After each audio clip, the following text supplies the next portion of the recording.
Hello, hello, hello. Testing, testing, 1, 2, 3. Can you guys hear me?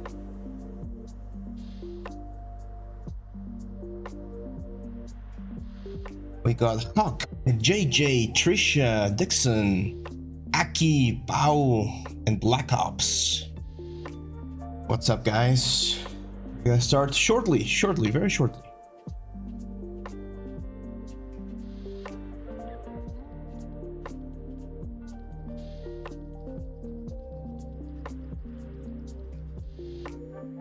Mr. J, yes, okay, perfect, that's good.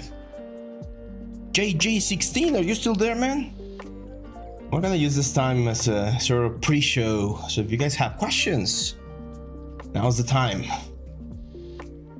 While I finish setting up some stuff over here.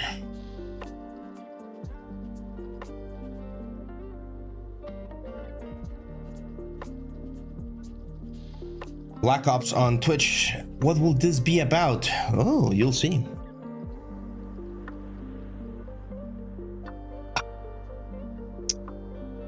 So JJ had a question. Says, "Are you still with Nextdude?" No, not anymore. I left in June last year due to some creative differences. I decided to take a step down. I wasn't fired or anything. Actually, they wanted me to stay there, but I had some other ideas on mind, so I left Nextdude. I'm still very happy with all of the work I did with them, of course. It was a great experience, but now we got this, our own brand.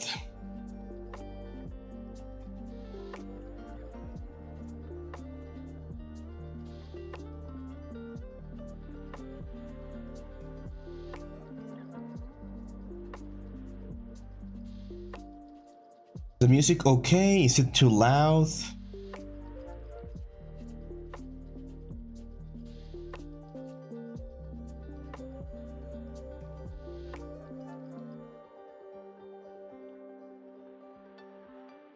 Oh, thank you, JJ. I really appreciate that. Yeah, I think I did like 20 or 25 courses for them or something like that. It was crazy years. I started in 2019 and stopped in 2023. It was a good run.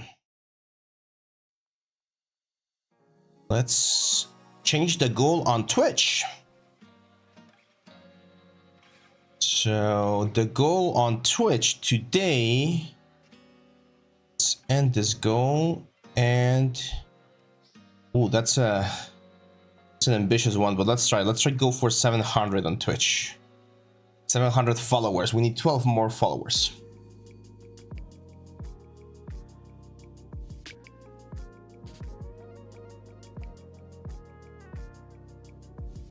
Prathamesh Jadav says, it's really hard to find a tutorial for a specific company style for passing their art test like Ubisoft. And yeah, see, I have a specific like opinion about art tests. I don't like art tests. I actually don't use them on my own company or my own studio. When I hire people, I hire them because I see their work, their portfolio, and if I can see on their portfolio that they can do the stuff, then I just hire them.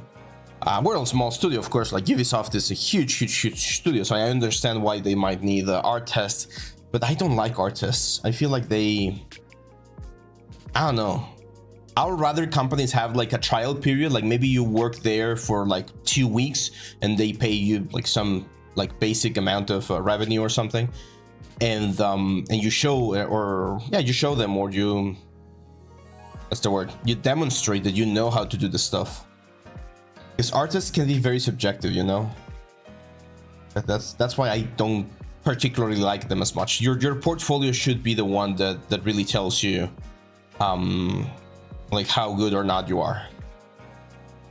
JJ, no, we're not gonna be doing Skillshare, and I'm gonna tell you why. The way Skillshare works is very tricky. So they have a budget, right? Like everyone subscribes to Skillshare, similar to Netflix. And at the end of the month, they have like this huge pool of money.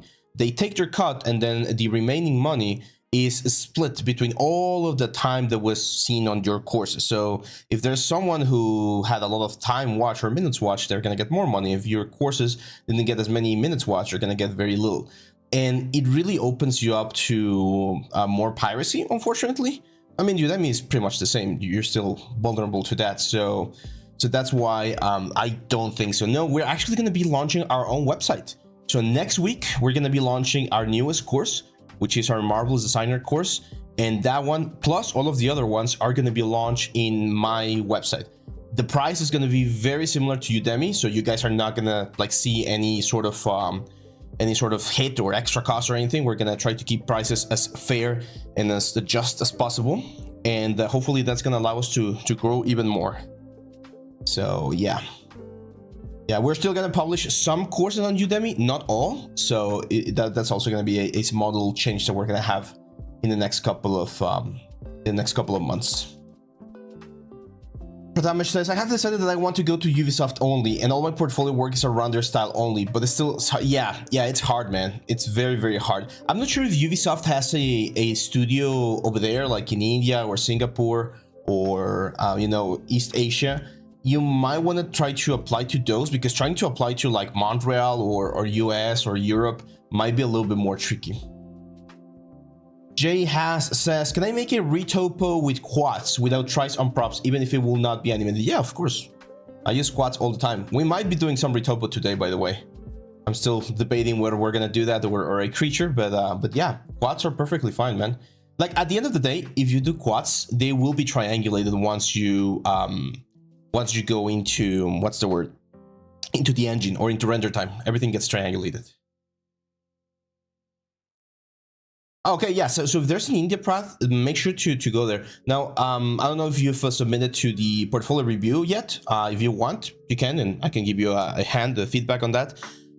You probably have, but there's so many submissions that I forget about specific names. So yeah, just submit. We're gonna have our new portfolio review on January. Roma, what's up, man? Welcome to the what's the word to the stream. Yeah, so Behara, the problem, here's the thing. Udemy, it's a really good platform. I really like Udemy because it has a lot of reach. Like, everyone knows about Udemy, but they have this weird stuff where they're constantly offering discounts for your courses. So even if I price my course, let's say at $40, they're still gonna like reduce it all the way down to $10, and then from those $10 they're gonna take a huge like bite out of that. You guys can look it up, and it's not ideal, you know. So that's why I want to do my own website, so that we have a little bit more control of the prices, about the giveaways, about coupons, like just more control overall. Yes, Pratmash, the portfolio review for January is open. You guys can go to the Discord channel. Let me link it up for you guys in case you're not there. If you're new to the Discord, you need to wait a little bit for the what's the word? For the authorization process. So you guys will be given access to all of the servers. So just be a little bit patient there. So there's the link on Discord in case you guys are missing it, and there's the link on YouTube as well. Yeah, exactly, JJ. And unfortunately, the sales are really good to give you exposure because people like know you, but they are they're not what's the word? They're not really good at us. No, they're not baiting people. Like, I've done the math. They're not baiting people. They say they are, but they're not. At the end of the day, there's always, as you say, there's always discounts, which really hurts because the ones that eat up that discount is us, the creators, not them, of course.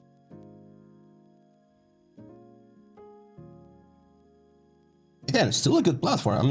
We're still gonna publish there because it's good for the outreach, but revenue wise, it's a little bit complicated.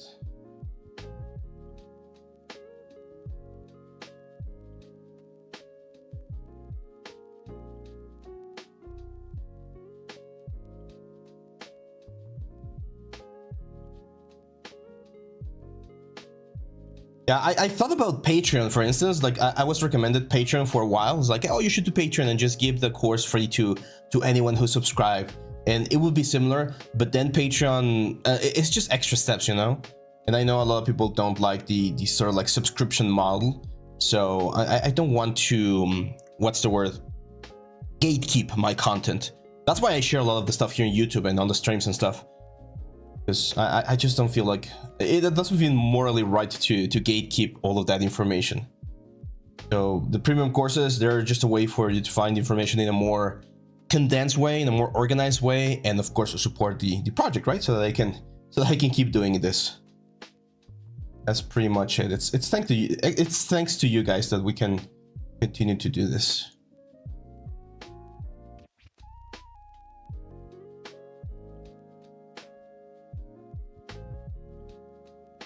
Just 5 more minutes and we're gonna be live. This was just a pre-show, just a couple of questions. I think I got pretty much everything ready. Let me just make some space here on my desk. Yes, it's coming very soon, Roma. Very soon. I'm finishing chapter 4 today. And then I'm gonna use the weekend to record chapter 5, and then I'm gonna use like 1 or 2 more days to edit all the stuff and get everything prepared. So hopefully my goal is to have the tutorial ready on January 10. So the session, that's a good question, JJ. We are going to decide that in just a second. My first option is Ritopo, because I need to finish the mask from the doctor. My second option is to do a creature that I saw from a book that I'm reading that's very cool. And the third option is doing like a weapon or something. I haven't done a weapon in a while.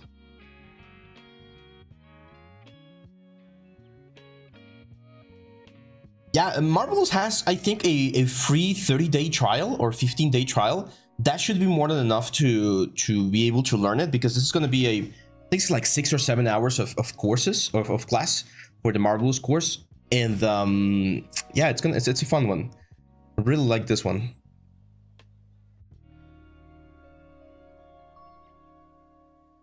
Otherwise, it's not that expensive, Marvelous, to be honest. It's one of the relatively affordable softwares. It's, I think, $40 per month, and what I do is I just buy it when I need it, so you don't have to pay it if you're not gonna use it on that mode.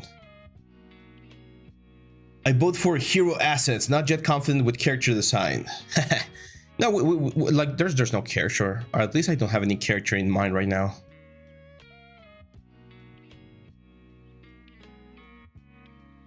Character is fun, but you do need to know a little bit about anatomy and stuff.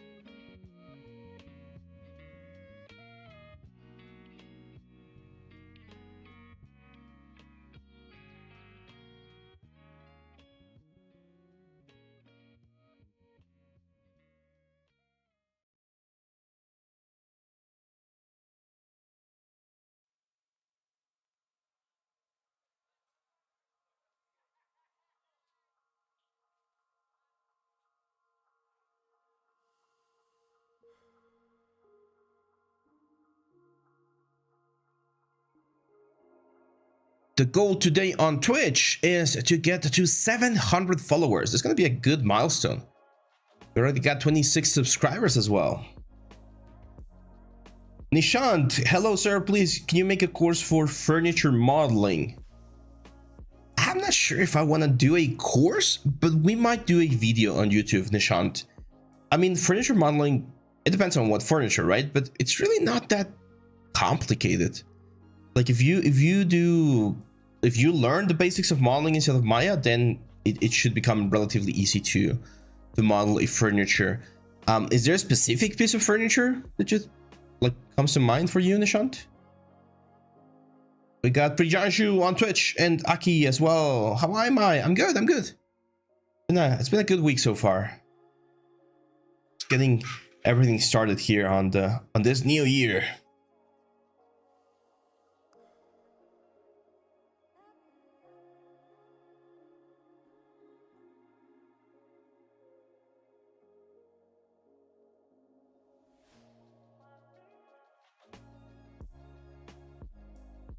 Photorealistic characters, yes, we're gonna have that, Priyanshu, but that might be later in the year, so probably in like 4 or 5 months, because we already got the schedule for the next couple of actually, well, maybe next month, which is gonna be anatomy. We're gonna be covering face anatomy as well, so we might be able to do a little bit of that in there.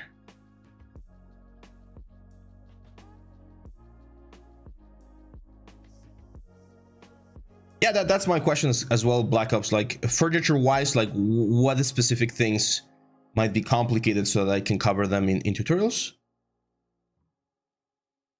Stylish couch modeling. There's a lot of those, Nishant, on YouTube. Like, I mean, I can do one, of course, but it's not that complex. I'll see if I can do a video about like a couch modeling or something. Priyanshu says, sir, I learned Maya. Should I learn Blender also? It depends. It depends about what you want to focus on. Is it characters? Is it specific things? Oh no, face rigging is not my strong side, Roma. I suggest you. There's a very good Gnome tutorial about that. Yeah, no, I don't think I'm gonna be a good option for that. And here we go! Stream is almost ready.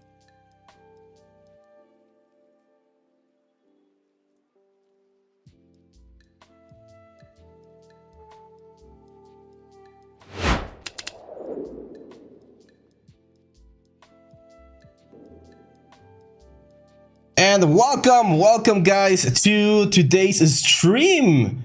My name is Abraham Leal, as you guys already know, and today, let's go full screen. And today we're going to be working on I think, retopology. I mean, we might be doing this in sort of like a both thing, but we are going to be working on just a couple of projects while we talk, while we learn about the 3D world, why I explain like the goals and things for this year. It's a new year. I always like the beginning of New Year's because it's always a moment to again reflect on what you did last year and also try to do something new for the next year, right? Like plan ahead and see what your goals are going to be.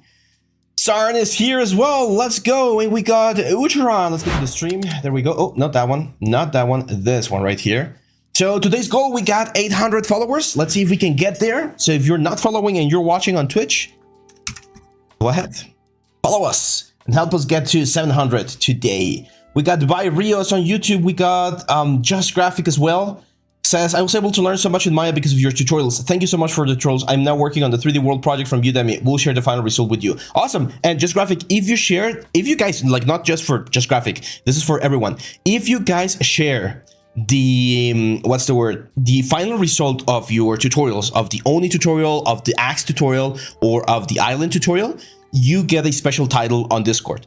And once we launch the new classes or the new courses in our site, there's going to be a certificate, like serialize a certificate that you will get if you kind of like pass the class, right? Because that's one thing about tutorials. A lot of people watch tutorials, they do the tutorials, but they don't get the feedback, so they don't know whether or not they did right. So if you submit your results, I will tell you if you're doing right or not. I will tell you what things to fix, and if you fix those, you're gonna get a certificate, like a nice little diploma that gives my seal of approval. And hopefully, as the years go by and the more people start doing our tutorials, that seal is gonna mean something, right? Because it means that you really did the job for that tutorial. End of year stream? Where is it? So where does that say? I changed that, didn't I? I thought I changed it. Check. Stream info. Oh, it didn't update. New year stream. There we go. Perfect. There we go. So let's see. We got another question here. Udaran says, "Hi, I've been following you from a long time. You helped me a lot with my 3D projects. Thank you. Making a Cyberpunk character recently, by the way. Happy New Year. Happy New Year, my friend. And I'm glad I was able to help."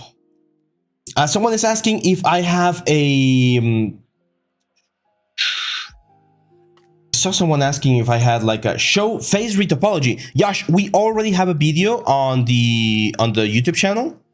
Let me show it real quick. I'll show you the cover. Come on, Windows. We do have a video about that, so you might want to check it. It's on the channel. Like if you look for phase retopology on the YouTube channel, it should be there. Okay, so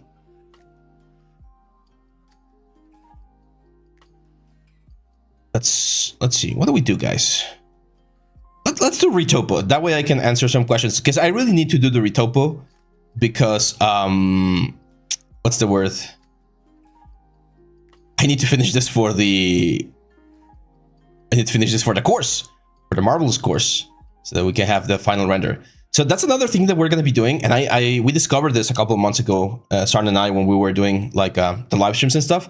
We're going to have sort of like bonus free chapters of our courses. And one of those bonus chapters was the sculpting of this mask. So this mask is going to be an important part of the project, because it's like the Plague's Doctor mask. However, it's not going to be on the main project. It's going to be on YouTube. So if you guys want to check it out, it's already there. It's this mask right here. There we go. Look at this beauty.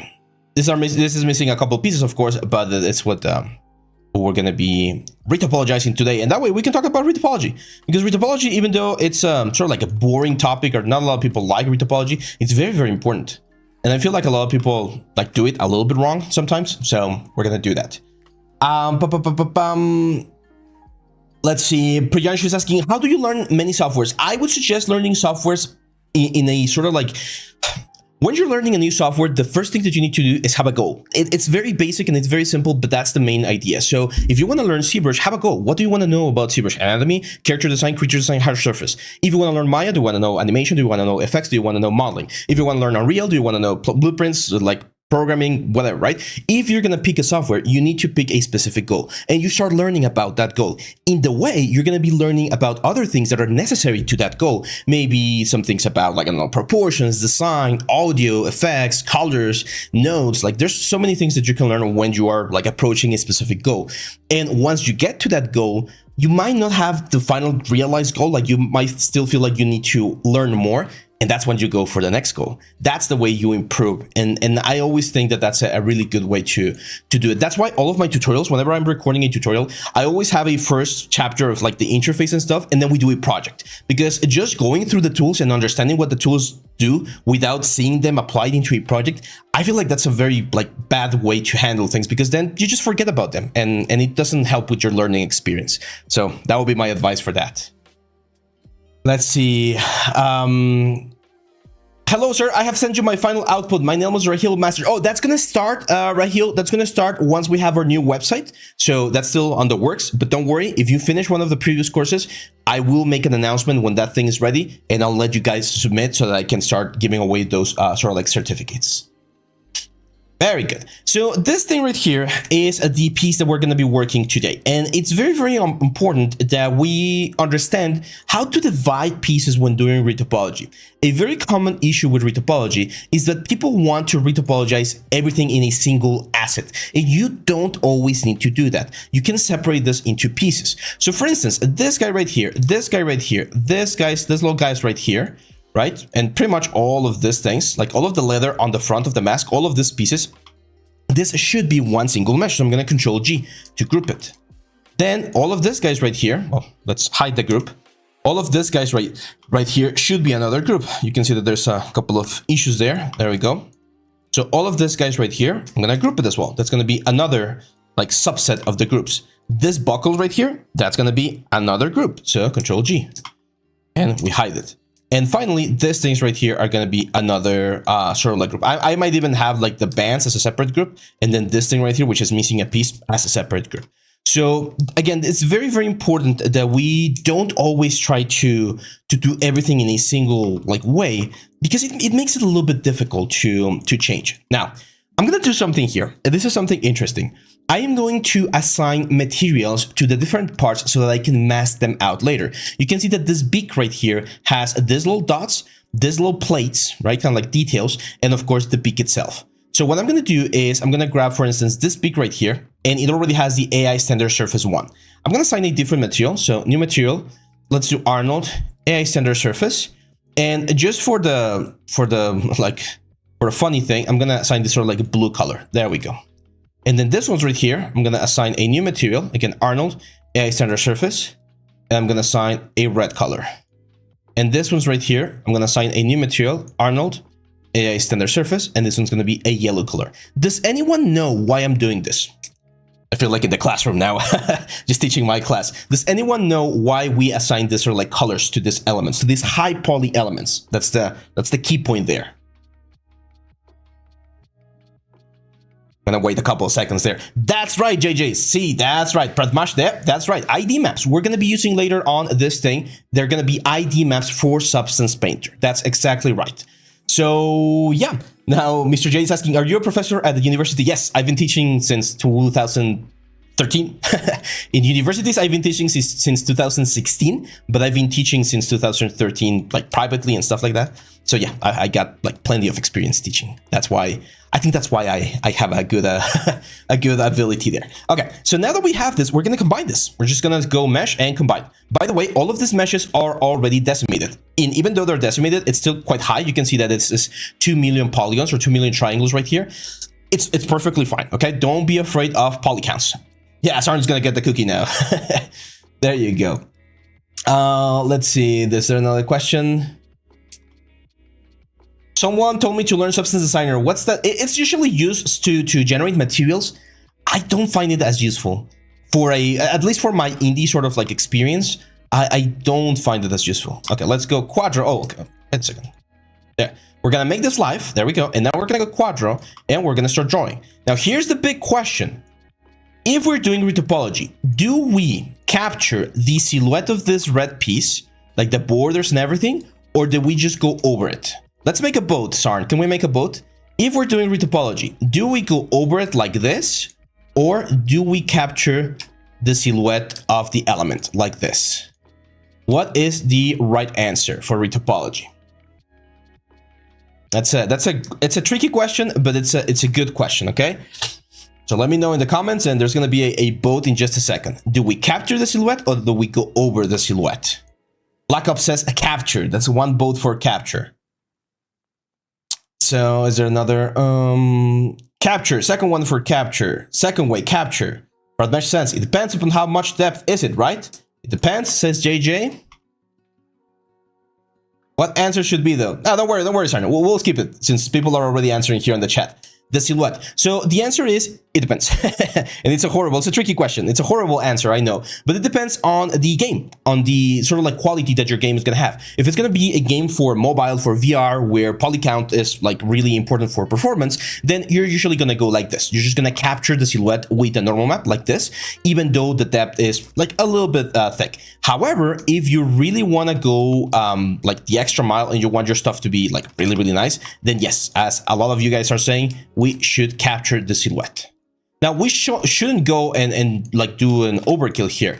Usually, whenever you have a curvature, this is important, you want to capture at least 3 points of the curvature. That I would say it's a good like compromise for the curvature of an object. Because if you go a little bit higher than that, you can get some issues. Again, here, for instance, I actually like to push this a little bit outside of the silhouette, as you can see right there, so that it's not affecting it too much. And triangles are also quite important. Like a lot of people are scared of triangles, but triangles are fine, especially in props that are not going to deform, such as this mask. This mask is always going to be a solid object. It's never going to deform. And especially this metal part is never going to deform, right? So as long as you have that, that's going to be fine. And that's one very interesting thing about the 3D world. I often go to like Reddit and other forums.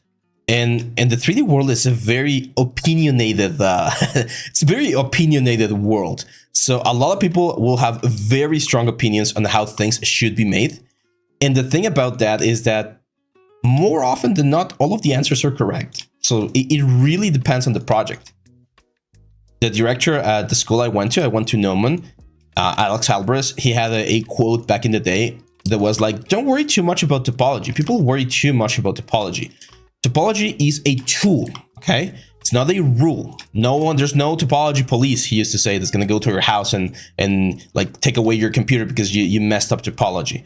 So don't sweat it about topology, okay? It's fine. As long as the topology is flowing in the way it should flow, and as long as you're capturing the details that you should be capturing, it's fine. Doesn't really matter. Or it doesn't really matter too much. It's the same with code, right? I'm not sure if we got coders here over on the stream. Like, for instance, this thing right here. A lot of people are like, oh, that's a very strong silhouette, right? Like, we should capture it. I would argue, like, nah. Like, it's just a sphere. It's just a dot. Like, yes, it looks nice, but unless we want to spend like 8 polygons right there, right? If we want to capture this, we need at least 8 polygons going around this thing, like this. And then we'll need to do something like that. That's a little bit too much, right? Again, it can be done. That's how I would capture that little dot right there.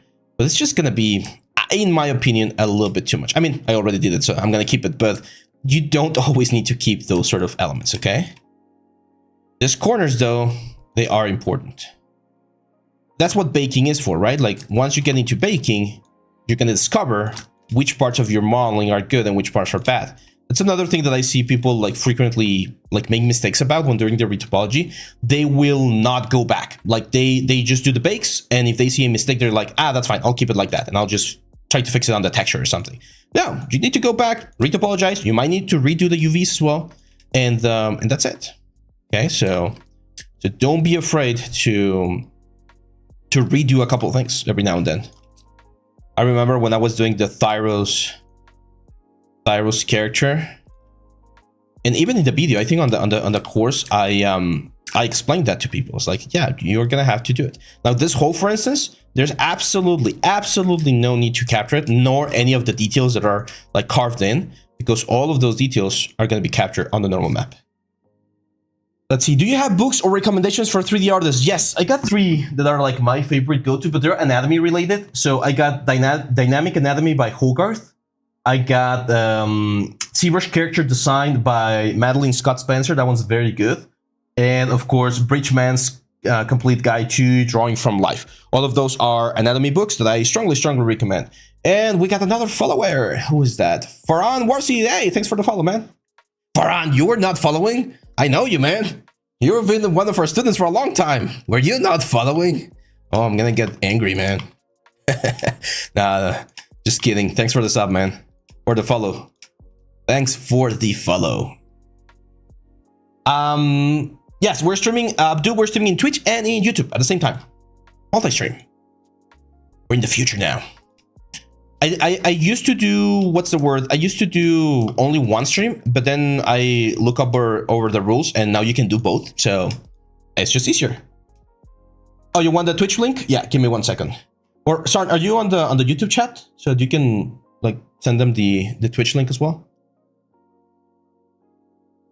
We'll get you the link in just a second, Abdu. Just a second. Yeah, Constructed Anatomy by Bridgman is an amazing one as well. What's the name of my website? It's not done yet, but it's going to be criticalhitstudio.com. Things.com. Pretty sure it's .com. It's not available yet, though. Yeah, I know, Abdu. We're going to get you a link soon there on YouTube. There you go. I often heard that having a bad topology is something that can make you a bad candidate. Yes. It's not, well, I mean... Again, it depends. And I hate those answers because it's so ambiguous, right? So subjective. Topology is an important tool, as with anything in 3D. However, focusing too much on topology and sacrificing other things about your work can also be detrimental. What you want about your topology is, if your character is going to be deforming, you want a topology that can deform properly. That's where knowing about the topology of a character is very important. For instance, if you're talking about props like this one right here that I'm retopologizing, the main thing that you want is you want to keep everything in quads and triangles. That's very basic, right? Like keep everything as symmetrical as possible. Keep the density in a nice place. Like you don't want to have like super big squares in certain areas and then super small squares on others. As long as the transition is nice, that's going to give you a good result. And you don't want to be adding unnecessary geometry, right? Like one of the most important things I would say about topology is performance. The reason why we do topology or retopology is to be able to work with the assets. Nowadays, we do have options like Nanite that allow you to work with like trillions of polygons, and that's fine. But again, it's usually a good idea to be as clean as possible, right?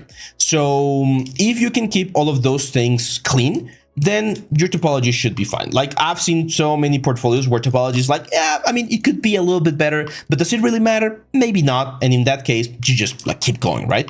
So again, it's very subjective, but there are other workflows. So for instance, if you're working for film where they take subdivision workflow very, very seriously, where you like smooth your object, in those particular instances, you do need to be very, very careful about topology. If you're doing like a car, for instance, or if you're doing like a robotic part, it's going to be smoothing. Like there are situations where topology is, I would say, critical. So if you are working on those projects, then yes, you need to have really, really, really clean topology. If it's like game assets like this one right here, I mean, again, it's debatable whether or not you really need to spend the extra time like making sure it's as clean as possible. But as long as it's like good enough, it's good enough. That's a quote that one of my teachers used to tell me on my portfolio class, by the way. He was like, hey, sometimes good enough is just good enough. And he was so true. For instance, here, right? Like, as you can see, I'm following this sort of like border, and I'm going to get to this point where I don't have the border. So I have two options. Do I add one more line to capture the border, or do I just like close it? In this case, I think it really doesn't hurt if we just add one more line to continue and complete the border right here. It's just going to help a little bit, right? So yeah, those are the kind of decisions that you're going to be making once you're doing topology. The good thing about retopology for games, like in this asset right here, is that again, you don't really need to worry about deformation. So as long as you're capturing the silhouette and you're following like the traditional topology rules, you should be fine. What is more important for being a 3D artist, a skill set or decrease? The skill set, like by far. That's a funny. I'm gonna tell you a funny story. There's a very famous school, and if there's anyone on the Twitch or in the YouTube chat that's from one of my students from that school, let me know. You guys are going to be able to back me up on this. There's a very famous school here in Mexico called Tecnológico de Monterrey. It's one of the most expensive schools on the country. I don't want to compare it to like Harvard, because I mean Harvard is Harvard, right? Or the MIT, but they're really, really, really good. I think they're like in the top 20 or top 10 universities in America or something like that. It's a really big school. And a couple of years ago, they called me and they wanted me to teach classes over there, modeling and sculpting. And I told them, hey, sure, I would love to. However, I technically don't have a master's degree. I just have my certificate from Neumann, and that's it. And they were like, oh, really? And it's like, we saw your portfolio and we were very impressed. So we didn't know that you didn't have the degree. So they made like exceptions and they moved a lot of things so that I could teach there, because they valued my portfolio. They say like, hey, if you can teach the students how to do what you do, then we're happy. And that's the thing about our stuff, about art stuff in general, is that it doesn't matter what degree you have. It matters that you can show how to do the things that you do. Sunny, hey sis, thanks for the follow, man. There you go. There you go. Welcome to Twitch. Now, this is an important question. I am going to add a little bit of a lip right here on this beak of the character, but I'm not going to retopologize all of this inside part. Can anyone tell me why? Can anyone tell me why we're not going to retopologize all that inside part?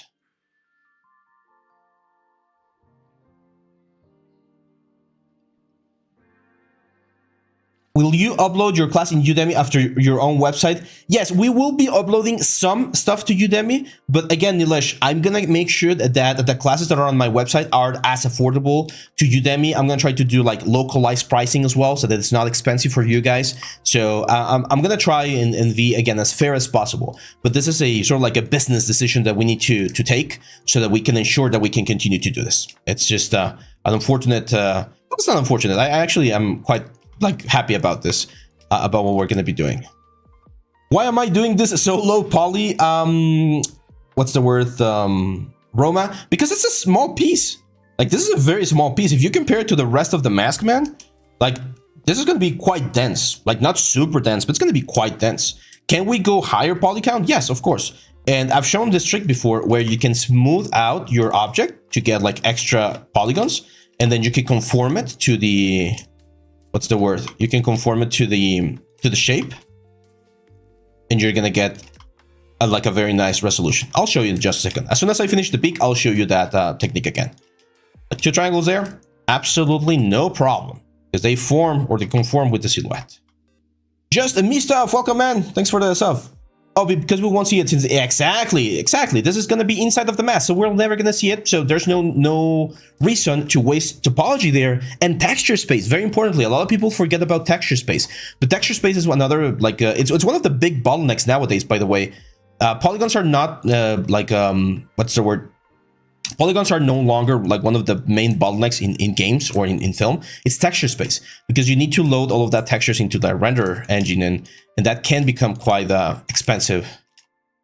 So if we save texture space, if we're not using pixels that are never going to be seen, then that makes our textures a little bit better. This is a tricky area. Pay attention here. I'm gonna do one guy right there. There we go. And then one guy right here. And then that point right there is going to be an important one, because there's going to be a switch in sort of flow in that specific position. And that's it. If you get extra points, you can just double click and clear dots over there. And that's going to erase the points. That's a tricky one right there. I always like to keep a center line.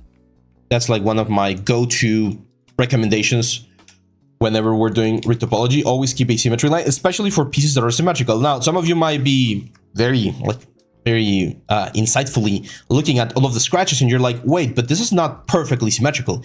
It is silhouettely symmetrical, right? So the details and the damage and things like that are not exactly symmetrical, but the silhouette is pretty much symmetrical. So we can just do the retopology from one side and then mirror it to the other. That's going to save us a little bit of, well, not a little bit, quite a bit of time. Let's see. Solid Mango says, is it important to learn how to draw in order to learn sculpting? Not really, but it helps. Any skill that you can have when getting into 3D or into art in general can help you. Any skill. Well, not any, right? I mean, if you're, I don't know, like a runner, then I don't know how that could help you with 3D, but what I mean is there are a lot of skills in the art world, painting, sculpting, what's the word, drawing, that if you know about them, it can help you understand other aspects of the 3D world later on. So it's not mandatory, but if you can do it, if you can afford it, if you can take some time, both in time and in money, because of course learning extra skills can be expensive with materials and things like that, then I do recommend. Like, I did learn how to draw, I did learn how to paint, I do know how to do traditional sculpting, I know how to do like miniature painting, for instance. So there's a lot of things. Every skill, again, every sort of like skill that you can add to your repertoire can help you on your stuff. Is doing degree important in this field? It is important because it will open up opportunities for you. If you're just self-taught and you just learn everything from the internet, the problem is you're going to have a little bit of a hard time competing against people who have a more formal education. I'm not saying it's impossible. There's plenty of people out there that have been able to get a job without having formal education. However, if you go to a school, you're going to meet people who work in the industry. You're going to have contacts. Your friends are going to go and work in other studios. They might call you back later on. So all of those, like the social aspect of the 3D world, I do think going to a school is very valuable for that. So like I get that question very often here in Mexico from my students, is like, should I spend money on learning 3D in a school? It's like, yes, because for instance, here in Mexico, having a degree is very, very important. It opens a lot of opportunities for you. And even though you could potentially prove that you're really good without the degree, again, it just helps, right? If you can afford it. If you can't afford it, which I know might be the situation for some people, then it is possible to make it as a self-taught artist with just tutorials and YouTube and stuff like that. It's perfectly valid. I've had several students like that. Or I've had several students that had a formal education in another field, like, I don't know, engineering or architecture, and then they learn all of the tools about 3D on their own, and then they start making a career on 3D. So again, there's ways to do it. There's ways to do it. What should I do to learn anatomy, drawing or sculpting? I mean, if you want to be a character artist, Naveen, then definitely sculpting. There you go. Thanks for the follow, Meijin, Exia, and Ras3D. Thank you, guys. Chila Kid says, lo que no se ve no se modela. That is right. What you don't see, you don't model. Don't model. That's it. Simple as that. Okay, this one's going to be a tricky one. Is that, for instance, this one right here, this is a topology issue that's very common. Whenever you have a star, that means that you can probably simplify somewhere or somehow in a different fashion to avoid having that star. So I'm going to push this one back here, and instead of this thing flowing down, I'm going to make this thing flow to the side right there. And even if I need like a triangle here, this triangle is going to allow me to kind of like recover, right, the sort of like straight edge flow that we want over here. Again, as I was mentioning, this is a very, very tricky, very thin area right there. So the topology is going to be a little bit intense. And here we can do, I've heard this referred to as stitching, where you just create a lot of triangles that all stitch to one specific point. So for instance, that triangle right there, see that? And again, since it's a flat area that's not going to deform, that's perfectly fine. Don't worry too much about that. Let's see. How are you smoothing the polys? Shift. If you press shift, you can relax the polys and they're gonna like flow around the surface. Make sure that your object is set to live surface so that you can get that thing so that thing is like actually moving. We're very close to our goal now. If my calculations are not wrong, we're like what, like 7 people away? There you go. Oh, by the way, I'm not sure if you guys know this, but it could really help us. If you guys are subscribed to Amazon Prime, every month you get one free Twitch subscription, like Twitch Prime subscription. So you can use that on us, on us if you want. And you're not going to pay a single cent. That's money that you're taking away from Jeff Bezos and giving to a lucky streamer. So I made my whole family now during Christmas help us with that as well. Well, not my whole family, but a couple of cousins of mine, they were like, hey, I'm streaming, you're not subscribed. Come on, man, help me out. So yeah, that's a good little tip there. Hey, more into degrees. I'm a psychology major, but 3D design minor, would that be okay? Ooh, most Korean, that's a tricky question. So As a psychology major, wow, that's a big change. So if you're a psychology major, my advice would be to try to go a little bit more into storytelling and maybe like a character design. So because you know more about like the human mind, right? So I feel like those are things that could really help you. It can definitely be done. So yeah, but it's a little bit more of a tricky question. My wife, she's a psychologist as well. She's got a PhD in psychology, and she always, like, whenever we play D&D and things like that, she always comes up with like very intense characters. We're always like, damn. But yeah, it's an interesting, like, it can definitely be done. It's a little bit like unorthodox, right? It's not very common, but it can definitely be done. As to Alpha Mega says, I have a very specific question. I make a backpack for my game character, and if I want the backpack to hang on one shoulder and the character holds it by one strap in the final pose, like Cool Guys, where it says cool, when is the best time to break symmetry and put your backpack in this position? During high poly or after retopology or texturing? After retopology and texturing. I would pose the backpack at the very end. That will be my my advice for that one. Okay, now we're just missing this one right here. And if you're doing a circle or a circular shape, you need 8 faces. So you make a little square with 2 divisions, and then you kind of like start flaring it out like this. And then depending on how high or how, and depending on the height of this thing, you start going around it like this. That's how you make that's how you retopologize a circular shape. And we're gonna talk about what Roman mentioned in just a second. We're gonna see whether we stay with this sort of like resolution that we have right now, or whether we go a little bit lower or higher. Sorry, higher. For instance, here this red piece, it's very like flush to this piece right there. So I'm not gonna bother on like capturing it. I'm just gonna pretty much draw on top of it. It's really not changing the silhouette that much, right? If this happens, you can press a tab, and tab is another way to just do this. I might just create like just triangulate all of that over there. Rehan says, sir, I'm not a proper organic character artist, and I'm not perfect hard surface artist. I purchased your 3 courses and I completed. So sir, please guide me. What can I do? What way can I choose? I would need to see, well, I mean, that's a complicated question, because what to do on the 3D world depends a lot on what your goal is with the 3D world. If you want to make a living in the 3D world, my best advice is do whatever you are best at.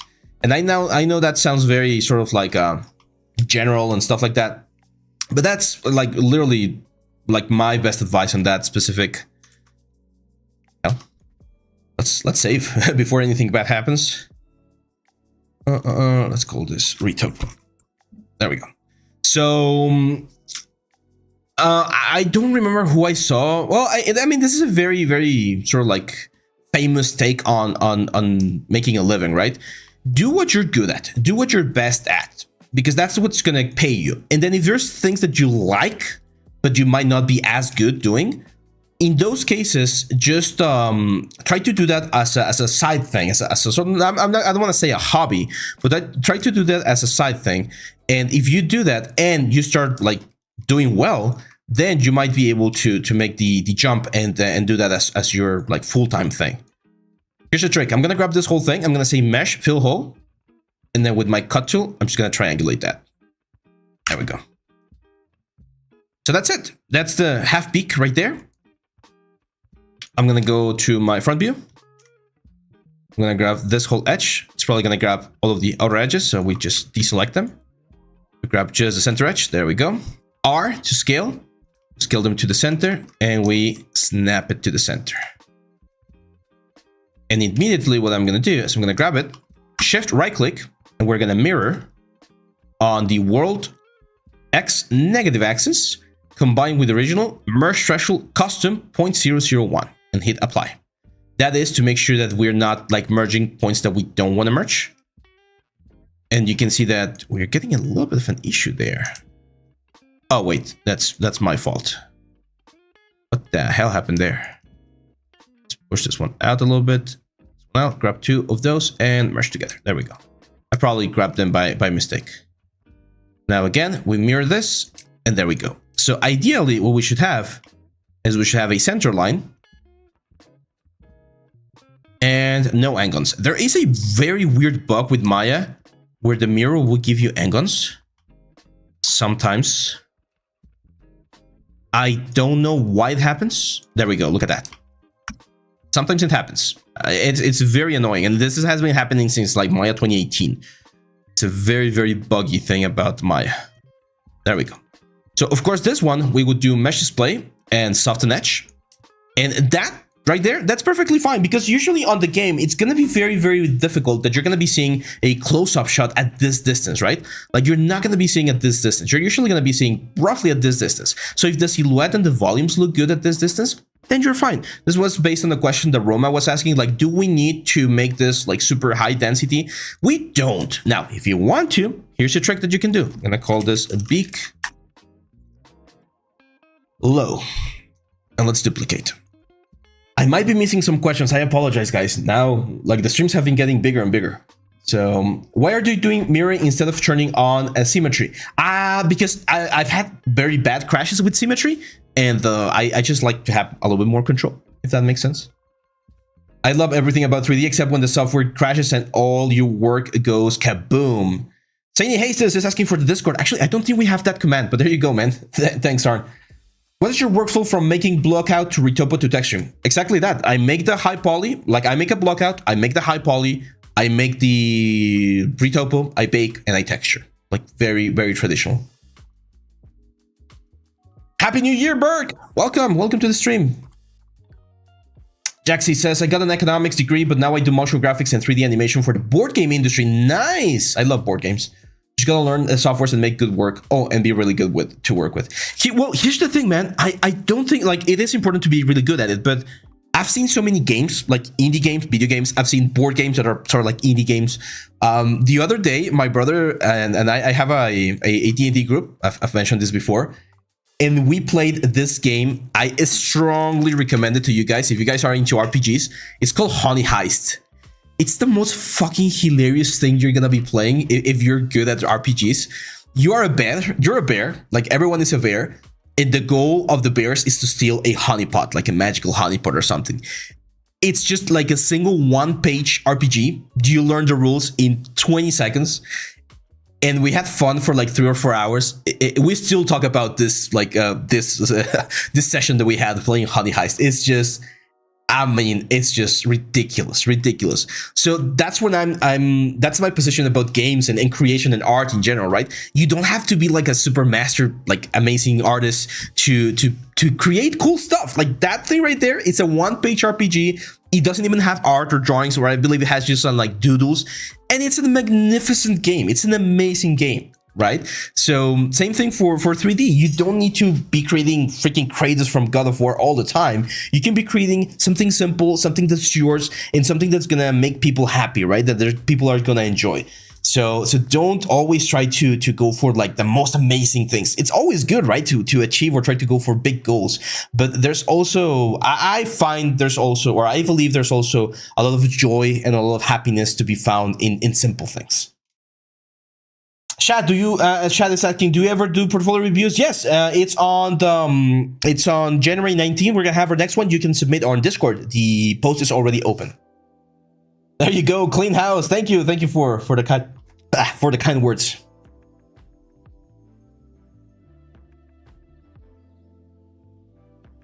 Adnan, yes, work experience wins over degree experience. So if you've never have a degree, if you've never went to university, but you've worked on several games in your career, that speaks volumes, because that means that you know how to work, right? So yeah, it's that wins. Okay, here's the trick, guys. Pay attention. If you have a low poly version of your object, like this one, and you want to have a higher poly version without having to do the retopology again, as long as your topology is roughly good, what you can do here is you can go to mesh and smooth this thing once. I recommend just once. It's gonna look very, very smooth. This could potentially already be a really good like bake for your element. Like you could literally just use this one and that's fine. But you do lose a lot of like the hard borders that you might have created for your element. So you're gonna grab your high poly again, and then you're gonna grab this new low poly, and you're gonna go to mesh, conform, and you're gonna conform at the 0.001 along normals and hit apply. what that will do is it will push the vertex of your object closer to the surface of your element. I do this a lot for characters, for instance. And look at that. This looks way closer to what you have. And the silhouette is just going to be cleaner. It does increase the polygon quite a bit. This one is at 5,000 polygons, but it's going to give you a very nice result. You can see all of the elements. You just need to check to make sure that you don't have any like weird bumps. Like for instance, there's a little bit of a weird bump right there. It's not going to affect you once you do the bakes, and I might do the bakes on this one just to show you guys. But yeah, just keep that in mind. So depending, for instance, if you're working on a game that has LODs, you might want to do this trick. So I'm going to call this V2, low V2, so that I know that that is another one right there. Okay, let's hide this once and let's go to the next piece. Thank you, Clean. I love you too. I'm glad you guys like the content. We're going to have, this is another like nice announcement. Starting next week, we're going to have weekly just like challenges, just a simple challenge. It's going to be something just to have more interaction there in the Discord channel. So I'm going to give you a prompt. Sometimes I might give you a model and you are supposed to sculpt it or texture it or maybe animate it. I don't know. We'll see. But we'll start next week. So on Monday, we're going to be launching the challenge. There's not going to be prizes or anything. It's just to, get the creativity going. And if you're looking for something to work on, then that might give you a little bit of a direction. I don't think I told Sarn about this one yet. But yeah, Sarn, we're going to be doing that now. Just a small weekly contest on the Discord. And then we're going to have bigger contests as well. Is displacement better than normal? Yes, it is better than normal because it creates a real geometry opposed to a normal map, which is not geometry. It's just the, what's the word? It's not geometry. It's just a fake of the normal. So it's just a visual sort of like trick. It is very expensive, as JJ says. Yes, it's very expensive because it's actual geometry, but it's very cool. Okay, so let's assign materials to this thing as well. So I'm gonna grab these two guys right here and assign a new material, Arnold. It can share the same materials as the other ones. It's relatively easy to, what's the word? To mask things out when they are like this. Assign new material, Arnold, center surface, violet, material, Arnold, center surface, green, assign material, Arnold, external surface, and this one's going to be a light blue. There we go. So is your next course going to be on Udemy or your own website? The next course, the Marvelous Designer course, is going to be on my own website. The next course after that, which is going to be the anatomy, it's going to be on both sides. And we'll see. We're playing around, guys. It's well, not playing around, but we're figuring things out because the project so far, like this new channel, this new brand has been working very nicely. And I want to see if I can translate it into a sort of like full-time thing. And that's going to depend, of course, on your support, on your donations, on the courses, on everything, and on the revenue at the end of the day, right? If I can use this and support my family, support myself and stuff like that, then we're going to be able to, what's the word? We're going to be able to transfer that. So we'll see. The idea right now is to move everything to my own website, see how that goes. We might be combining certain courses, maybe not all, with Udemy. And yeah, that's pretty much the plan. How to unwrap a model, high poly or low poly? Low poly, always low poly. Like you don't need to unwrap the high poly. There's absolutely no need to unwrap the high poly. Let's save real quick. And before anything bad happens. Clean the house. Have you ever done a video where you sculpt something? Dude, I've been doing videos like those since like 6 years. So yeah, if you go into the channel, man, I don't remember which one it is. I'm gonna have to look it up. But yeah, on the YouTube channel, there's tons of materials about like the whole process. I think actually I know which one. I did a very simple coin. And I did sculpt in ZBrush, and then I did the retopo in Maya, and then I did the textures in Substance, and then we even did like dynamics in Maya again. So look for the coin. There's a couple of videos about a coin. It's a simple asset. I know it's a very simple prop, but it teaches you like the workflow. Now, if you want to go deep into the process, the Blender course where I do the axe, it's not the sculpting in ZBrush, but you can easily translate the same techniques into ZBrush, and then we do the retopo in Blender, and then we do Substance Painter as well. So yeah.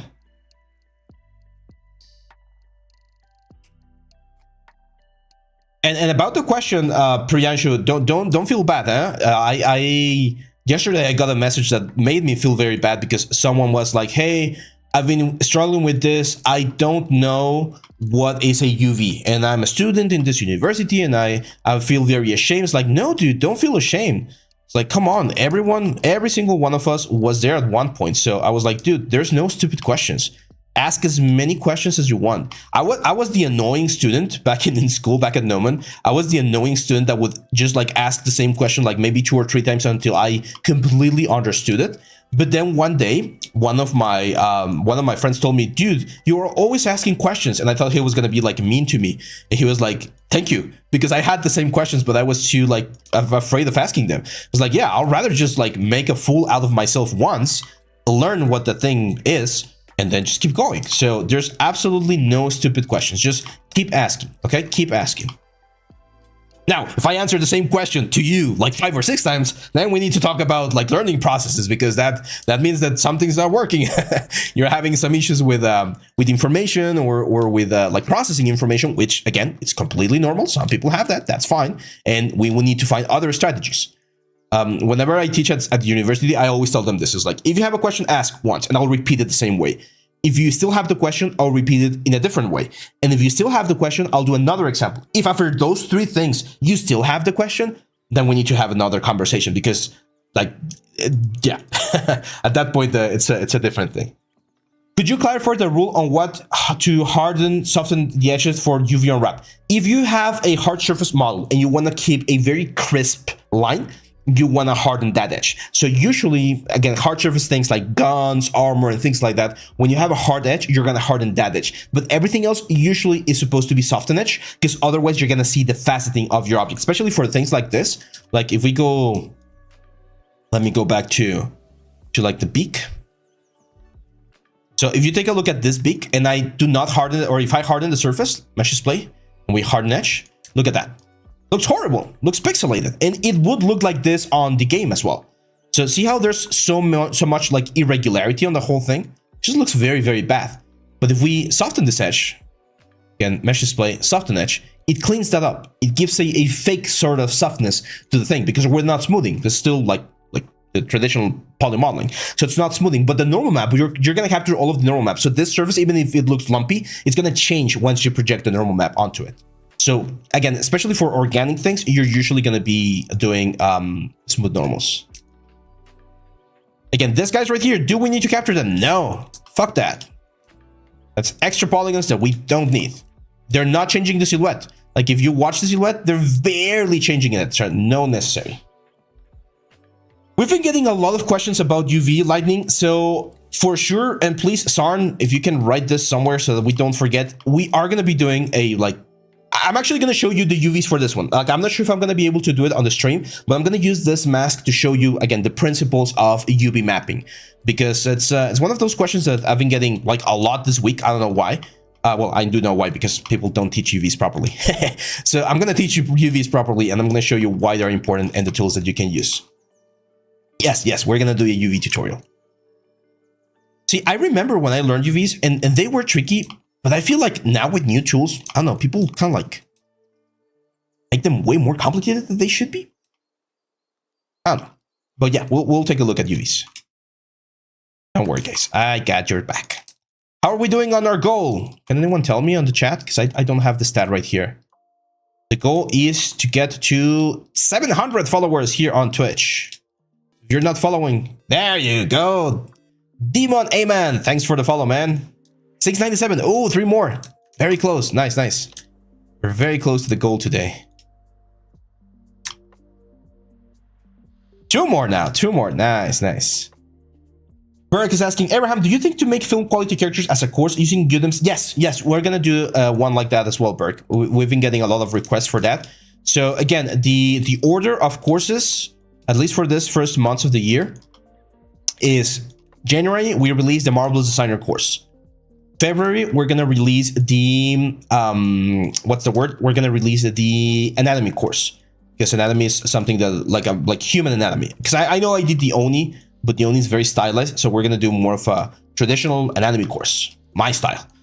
And well, not Nike style, like realistic style, but my teaching style is what I meant. And then the next course, which is going to be March, I want to do a creature because we haven't done a creature. And I'm thinking about doing a creature sort of like Godzilla, you know, like a big kaiju creature. Realistically, like you say, Burke. So with UDIMs and everything, maybe compose it onto like a live footage plate or something. That would be, I think that would be nice. It's definitely going to be a little bit more of an advanced course because I'm going to be using tools that you need to be like a little bit used to. But that's hopefully going to be for March. And my plan is to do, I tried that last year, but due to other factors, I couldn't fulfill that promise. I was trying to do one course per month. Again, it was not possible.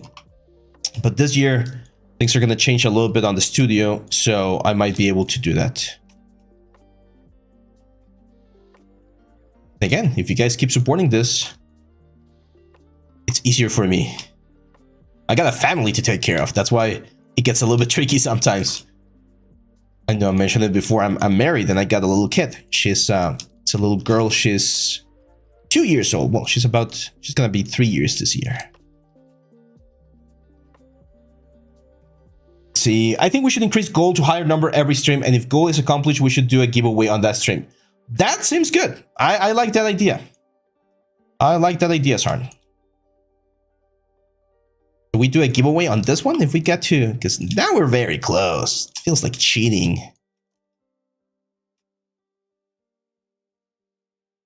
Let's go here. Let's see. Adnan says, I have my name only on one gaming title, and that is Microsoft Flight Simulator. Yeah, again, that's fine. Any credit that you have on your name or in any game, it's good. Remember, the credits, one of the things about credits, it's not so much about how big the project was or how big your contribution to the project was. It's more about that you have worked on a team before. That's another thing that they don't tell you about the 3D world. We still work with people. I know we tend to be very like shy persons, right? Like we tend to be very, I wouldn't say private, but we are very, not all the time, right? But sometimes, oh, I hate when this happens.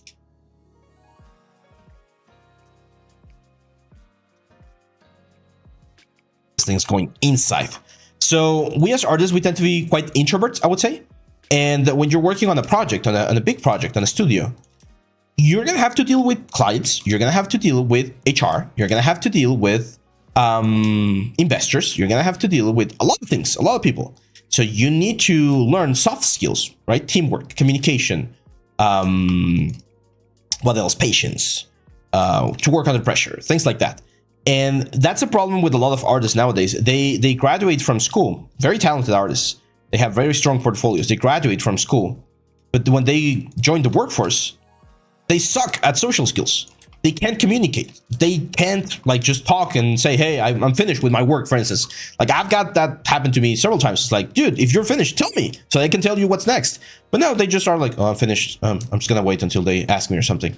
And they just are wasting time, and time is money, right? In the business perspective. So having your name on a project means that you've worked on a project, that you've worked with a team. And that should mean that you have those skills, those soft skills to do stuff. You have love marriage, Ave? I'm not sure what that means, but yeah, I very much love my wife.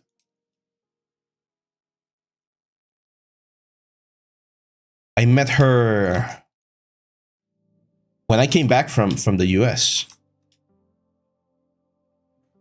Met her here in Mexico. We got married like what, 4 years ago? 5 years? I think it's gonna be 5 years. Okay.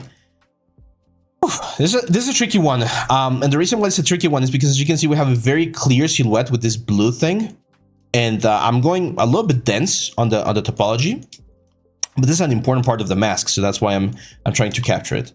No, she's not into 3D. No, as I mentioned, she is a psychologist like major, and she's got a PhD in psychology, Gestalt psychology. She's really, really good.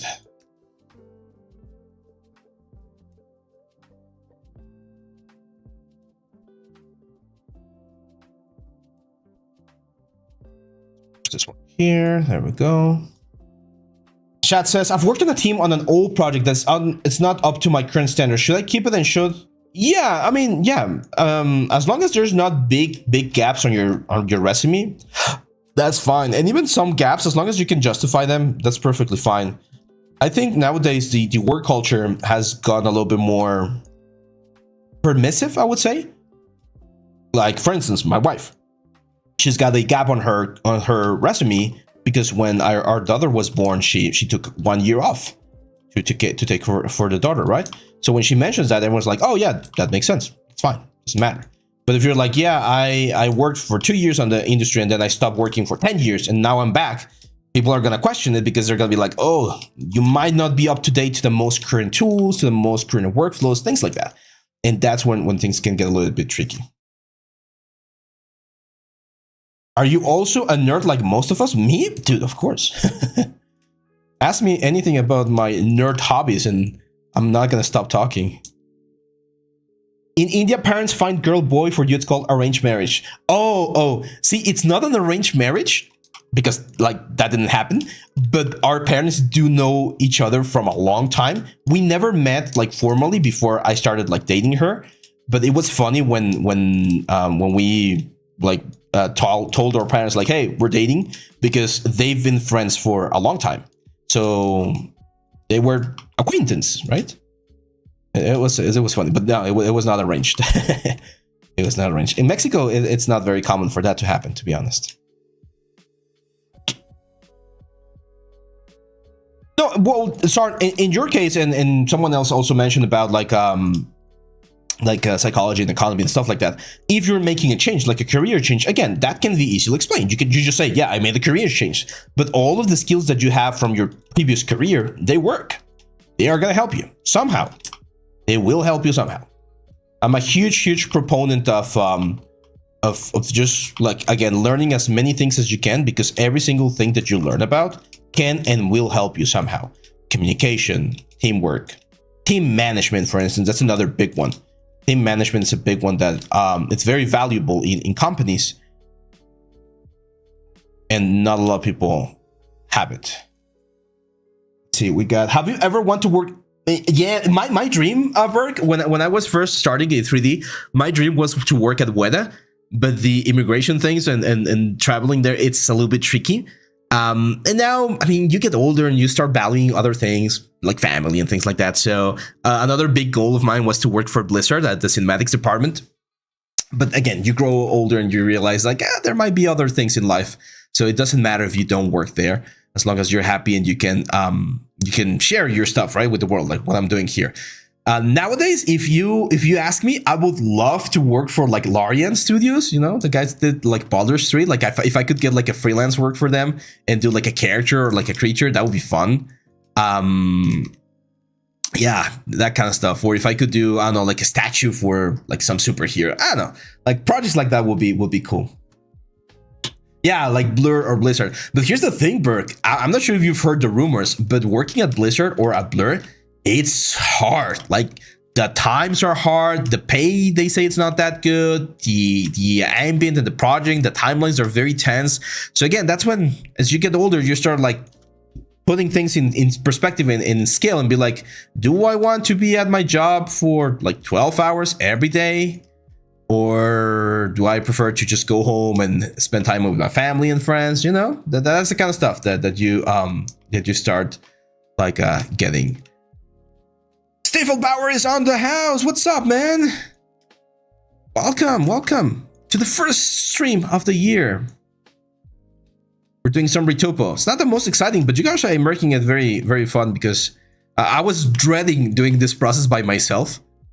Now that I can talk about the 3D world and talk to you guys, it's a lot funner. And you're learning, hopefully, about like how to do this kind of stuff. Cruz is asking, Abraham, I heard that CAD software is very common in the weapon art industry. Is that true? Yes, I've seen some workflows where they use CAD like Rhino or SolidWorks or things like that to design the stuff. And you gotta keep something in mind. a lot of the guns that they designed for like Call of Duty and things like that, they've already been done for the real world, right? Like they're just copies of the M4, the M16, things like that. So if you already have the CAD models of those guns, of those attachments and things like that, it becomes a little bit easier to just transform them into game-ready models.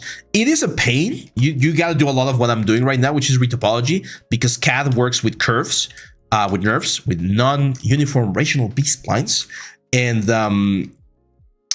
they suck for games. So you do need to do a lot of cleanup work, which is quite unfortunate. I hate when this happens. I have to go to vertex mode, grab that fucker, and bring it out. There you go. So yeah, it is done. Like people use CAD models as well for games. We had a client last year at the studio, or was it last year or 2 years ago? I don't know. They were doing some architectural like remodelings, and we did a VR visualization of the project, and they sent the CAD files, and I was like, oh fuck. And we spent at one point they were like, oh, we're gonna sell on the models, and we gave them a quote based on the fact that they were gonna send the models. And I thought that the architect was doing it in like 3D Max or Google SketchUp or something like that, and that I was gonna have access to polygons. But no, they did it in like some weird CAD software, and I just told them, hey man, like these models don't work. Like we're gonna use them, but we're gonna have to remodel a lot of stuff. We're gonna have to increase the quote because these are not compatible, and there's no way to make them compatible. Thankfully, they did understood, so they were like, yeah, that's fine. Just make it. There you go. It's a clean topology right there. What are the most necessary projects we should keep in our portfolio if we want to apply for a game studio? Assets. I would say assets are the thing that studios do the most. So if you want to be a game artist, you need to have some sort of like big environment piece, like a house or like a, I don't know, like a windmill, something that shows that you can work on big assets. You might want to have small assets like chests, guns, swords, shields. What I see people do quite a bit for games is they do a small interior scene with a lot of props, and then do a big like exterior scene again with a lot of props, and maybe another like hero prop, like a big vehicle or something. So yeah, that's usually what I see for environment people. A very good friend of mine, she got her first job at Insomniac Games, I think.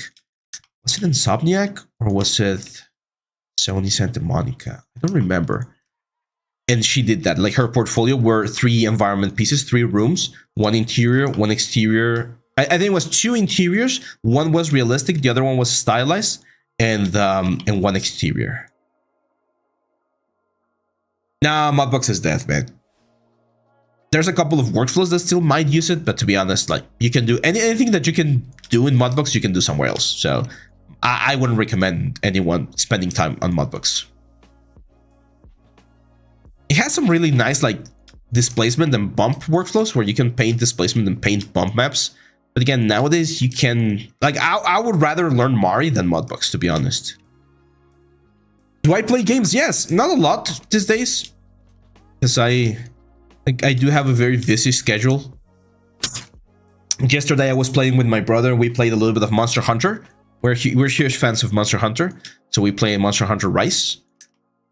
And this freaking Gargolom like literally fucked us. We couldn't beat that guy. It was one of the events. Like the amount of health that he has was just ridiculous. Couldn't beat it. It was a fun. Like we tried like 3 times and we couldn't beat it. We hadn't played in a while, so we were a little bit rusty. But yeah, it was fun. Sometimes do game live streams also, you know, just for chill. We tried that once. We did that for Baldur's Gate when it released. But the thing is, when I play games, I really get into the game and I don't talk, so it gets boring just watching that dude play, right? But yeah, we might try it later on. Unreal really getting paid this year? What do you mean? Let's see. Where are you from? How long have you been a 3D artist? I've been a 3D artist for... Well, this year's gonna be 14 years, I think. I started in 2011. 2011? 13 years? I think I started in 2011. Oh, let's see. What is your favorite game? I'm more into story-based action games. Red Dead Redemption 2 is my all-time favorite games. I still play it even after many years. So, what's the word? Here, for instance, just a quick thing, guys. I'm gonna go to the top part of the stitches. This is very important because I'm not gonna do every single stitch. So again, just that, and that's gonna capture the stitch into the normal map. It's not gonna give you the best resolution, but it's gonna like work fair enough. So favorite games. My favorite game of all time is Paper Mario. That was one of my favorite games when I was a little kid. It just got me into one of the games that got me into gaming. Paper Mario, and then the sequel, Thousand Year Door. I'm looking forward to the remake that they're gonna do this year for the Switch. I'm a huge fan of Monster Hunter, as I mentioned. I like. I played World of Warcraft for a long time. I've been having that itch lately. It's like, oh, I'm gonna install it and just play a little bit. But I know that if I start playing, I'm gonna lose or waste a lot of time. So I'm not sure if I'm gonna do it. What else? I'm a huge D&D fan, as you guys know. Right now, we've been playing Pathfinder for the past year. We play pretty much every 2 weeks. I love chess. I've been playing chess for like 3 years now. Really enjoyed that one as well. Although I had to block it as well because I would just, again, lose a lot of time there. Horde or Alliance? Horde, for the Horde. When I first started playing, I was a, what's the word? A dwarf, because I love dwarfs. But then as I grew older, I switched to a Tauren. And then in Legion, I played with a panda. They're not called pandas, right? What was their name? Pandaren. Right? It was Pandaren? I think it was Pandaren. For the Horde! Yeah. Yeah, I played with a monk Pandaren. I had a great time with that guy. Monks as tanks in WoW, at least back then, they surprised me. They were really, really fun because you could like redistribute your damage, and you could tank like really big hits because you would receive the damage over time. So if you had a good healer, it was really, really good. Pandaren, yeah, that's right. Oh, sorry guys. I've been getting a little bit of sick lately.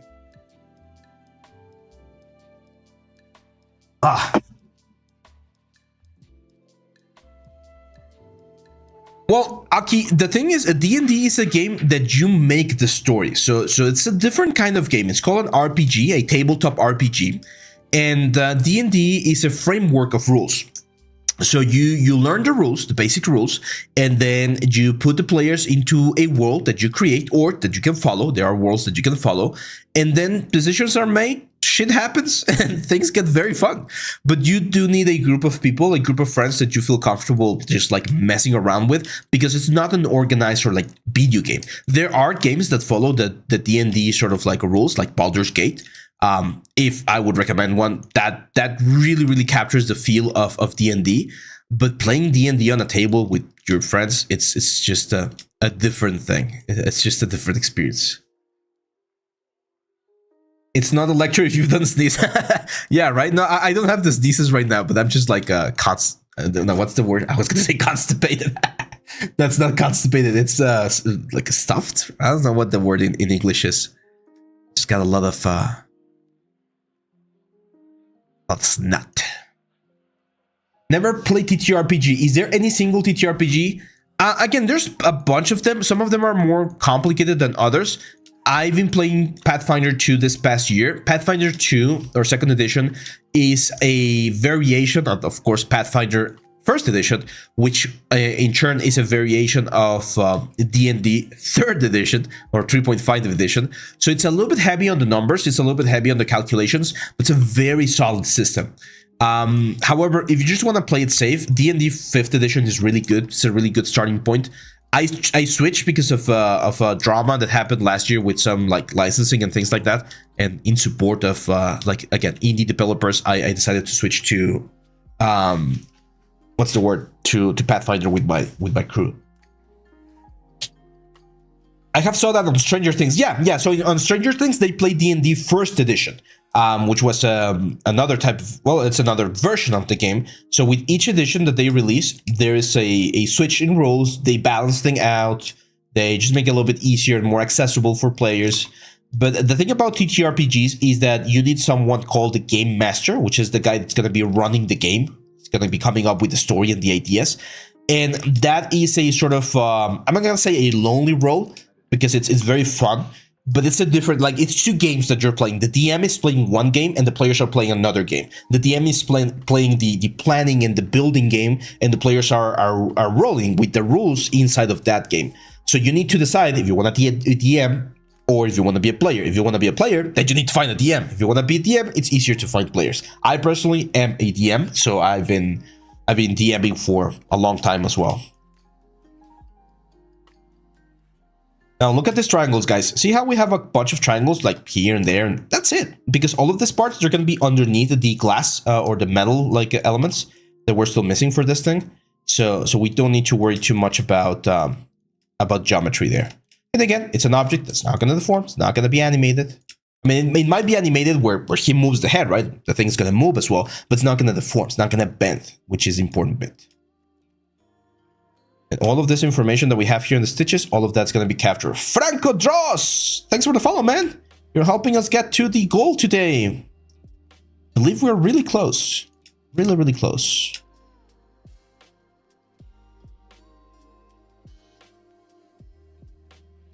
Okay. Now here's the trick. See all of this area right here? It's a very big area, right? It's going to take us a long time to just go do square by square. So one of my best advices when retopologizing is just do one big square or a couple of big squares like this. Like this. Two big squares. Find how many you're going to need here. So that's 4. So you first finish this area right here, which is a lot easier. You just need like 3 squares. And then you just fill this in, fill this in, fill this in, and relax. Remember, you relax with shift. Look at that. We get clean topology, and it took us, what, 10 seconds. Can someone clip that? I'm going to do a short about that. I'm not sure how, like, creating shorts works, but, or creating clips, but that's a good one. Franco says, hey, Abraham, I'm going to be having my first job interview ever for a tech artist position here in Argentina. Do you have any tips? Yes. My best tips for an interview is try to remain as calm as possible. If they gave you an interview, the real reason, well, not the real reason always, but when you're in an interview, one of the first things that you need to understand is that they want to know you as a person. They already know your work. They already saw your portfolio, most probably. So they want to know you as a person. If you're this weird guy that doesn't talk, doesn't express himself, that makes it tricky, right? But if you're outspoken, if you are respectful, if you ask questions about what role you're going to be having, the expectations that you might have or they might have about you, yeah, like just be a normal human being and try to communicate and present yourself as someone that's going to be easy to work with. That's one of the things that you want to try to like communicate across, that you're going to be someone that's going to be easy to work with. Another thing that you can try to do is to try to explain why you are a good option. Like maybe you explain, hey, I learn quickly. I am very good at trying new techniques. Like I remember there was an interview that I had a couple years ago for the Diablo commercial that I told you guys about. And they asked me, hey, have you used photogrammetry? And I was like, no, I haven't. However, I've been like learning a little bit about it, and I will be happy to explore the tools. And I asked them immediately in that moment, what tool are you using? And they told me. And at that point, like literally after the interview was over, I went ahead and learned a little bit about the tool. So the next time we talked, I was like, oh, by the way, I looked into this tool. It seems relatively simple or straightforward. I'm going to have to do some research, of course, to make sure that I can help you on that part as well. Because that was not part of the original thing that they wanted me to help it, but they asked if I knew about it. And they were really impressed that I took the initiative to just like look a little bit about that, right? So you want to make a good impression and try to be as calm as possible. I always tell my students, if you got the interview, if they're like willing to talk to you, that's already a good sign. So take it as a good sign. Like no one's gonna give you an interview just because like they're like, oh, I don't have anything else to do. Let's just start giving out interviews. No. They're interested, right? So if you already have that first sort of like approval from them, just make good use of it. Make a good impression. And one of the best ways to make a good impression is to present yourself as someone that's going to be easy to work with. That will be my advice. Hopefully that works. Sorry about that. Priyanshu, yes, my stylized character course will introduce you to ZBrush in the first 2 chapters. So the first chapter is an interface introduction, and we do a very cool dragon's call. And then the second chapter, we do a little of environment that we use later on at the end of the course for the Oni character. And then on the third chapter, we start working on the character. So yes, it will give you an introduction of the ZBrush tools, and then you jump into the character. It's I do consider it to be an intro level class, but it is a sort of like a intense introduction to ZBrush. It's not as simple as some others that I've done before. But if you are one of those students that like challenges, it's a really good challenge. Give me 1 second, guys. I'm gonna be right back. I'm gonna be right back, and I'll answer your question, Xani.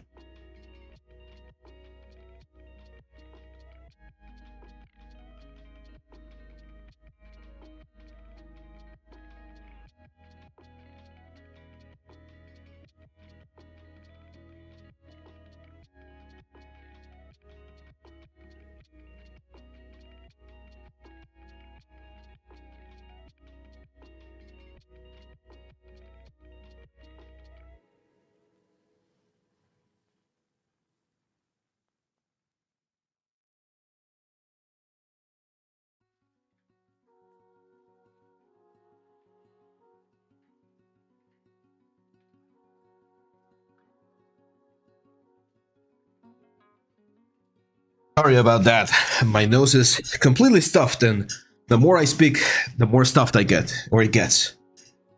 Let's see. Hey, back on the question. Is uploading just a couple of characters fine for the first post in ArtStation as my portfolio? Yeah, it's fine.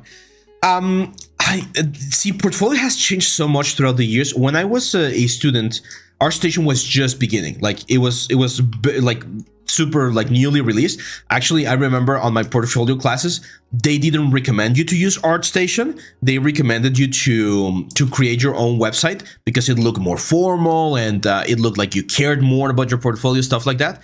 But then it like ArtStation just blew up, and now it's the go-to like way to share your work. Like you don't even need a personal website anymore. It helps, of course, but you don't even need it, because if you have your stuff on ArtStation, people will find you, right? So my advice is, if you're gonna open your portfolio or your ArtStation, try to have at least like 3 or 4 pieces, so that when you open it, it's not just one single piece, because it does look a little bit sad when there's just one piece. So maybe just wait or divide your stuff into multiple pieces, because again, if people find your portfolio and they just see one piece, they'll be like, oh, it's just one, and just move along, right? So you usually want to have a little bit more stuff, but don't just fill your portfolio with lazy stuff or with exercises and tutorials. So that's why I'll tell my students, hey, if you're going to be preparing for your portfolio, let's say you're going to be graduating in like 6 months, right? Try to do one piece every month, and on the 6th month, you're going to open your portfolio because you're ready to find a job, right? And you're going to open your portfolio, and there's going to be 6 pieces on your portfolio. That speaks a little bit better than just having a single piece. Hopefully that makes sense.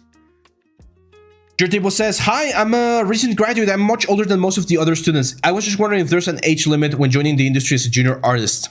If you don't mind me asking, what's your age? Because it's not the same if you tell me I'm like, I don't know, 24, 25, 26, like I'm 45, 47, right? If you want to share your age, if you're comfortable with it, go for it. If not, just tell me, no, I'm not comfortable. And nah, 29, you're fine, man. Yeah, 29, you're fine. Like even, I would say even like 35, 36, 37, you're still fine. Above 40, it gets a little bit tricky, but it gets a little bit tricky due to social reasons, not due to your skill. Because I don't know if you guys know, but most countries, they have some sort of like pension programs and things like that when they discount some money from your paycheck. And the older you get, the less sort of like desirable you are, because the quotes go higher, stuff like that. So yeah. It gets tricky, but again, it's not due to artistic reasons. It's due to like more social reasons, unfortunately. It's not impossible. Again, you might have a really, really strong portfolio and experience.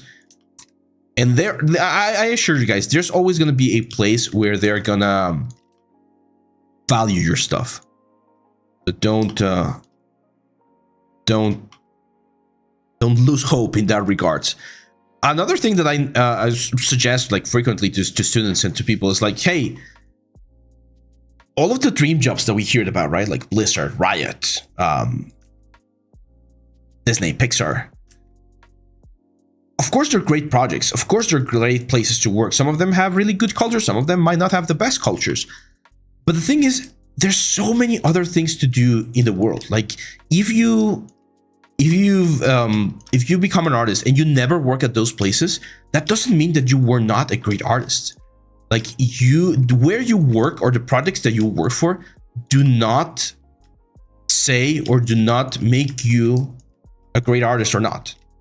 Those are the places that we hear the most from. But there's so much great art out there in projects that might never be mainstream. It happens in music, it happens in theater, it happens in writing. How many books have been written that are great books that will never see a mainstream appeal? So all of that stuff, like the art that you make, just because you made art, that's valuable. Where you work, it's cool, it's important, but it doesn't define you as a human, and it doesn't define you as an artist. And yeah, that's gonna go for a short because that was very philosophical, and I think it's very valuable, guys. Because society does put a little bit of a like high pressure on our shoulders, like, oh, if you're not working for big brands, for big projects, then you suck. You didn't make it. You failed. Fuck that. Now, you're happy with what you're doing. If you're making a living, a honorable living, and if you're making cool stuff that people enjoy, at least for me, that's all I can ask for. That's why I love this. That's why I love doing this with you guys and all of the support that you guys have been bringing to the project, because even though I have worked some cool projects, to be honest, I've enjoyed this way more than all of the other like big projects that I've worked on. Let's see. Yeah, Wisdom. It says I would rather create my own IP like Notch, sell it to someone like Minecraft, and that's fine. Sandy, hey, so wait, I should actually just keep that character and make other and post a bunch at some point? Yes. If you only have that one character, Sani, that would be my advice. Just save that one. I mean, if it's already up there, keep it there. That's fine. It's already there. Like, it doesn't matter. But wait a little bit more and add more stuff. You need more stuff on your portfolio.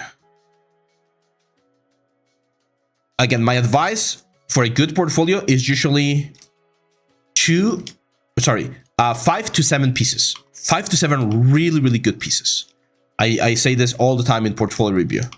Try to have at least 5 to 7 pieces on your portfolio, and that's going to give you a nice amount of information. Because sometimes I've seen portfolios where there's like one super amazing piece, super amazing, but that doesn't tell you a lot because it's just one. So how long did that person take to do that? How many softwares did he use? How many softwares does he know? Does he know other things? Because if it's just one character, for instance, does he know how to do like props or weapons? Does he know how to do vehicles? Like that's the sort of stuff that's why you need multiple pieces. Your portfolio is a presentation letter so that people know what kind of stuff you can make, and then what's the range that you have. The hell? Oh, got then bad face right there. There we go. We're gonna have to do a bridge over here and another fill hole over here. Mesh, fill hole. There we go. And a bridge over here. Perfect. Yeah, it's looking good. Look at that, guys. Not bad, right? Very smooth, very uniform looking. Tree count, just 1100 pieces or 1100 triangles. It's gonna be double that, of course, when we mirror. But this is good. This is good. This is a good amount of polygons. I'm still gonna do one more little border right here to, again, hide the inside of the mask. But that's pretty much it.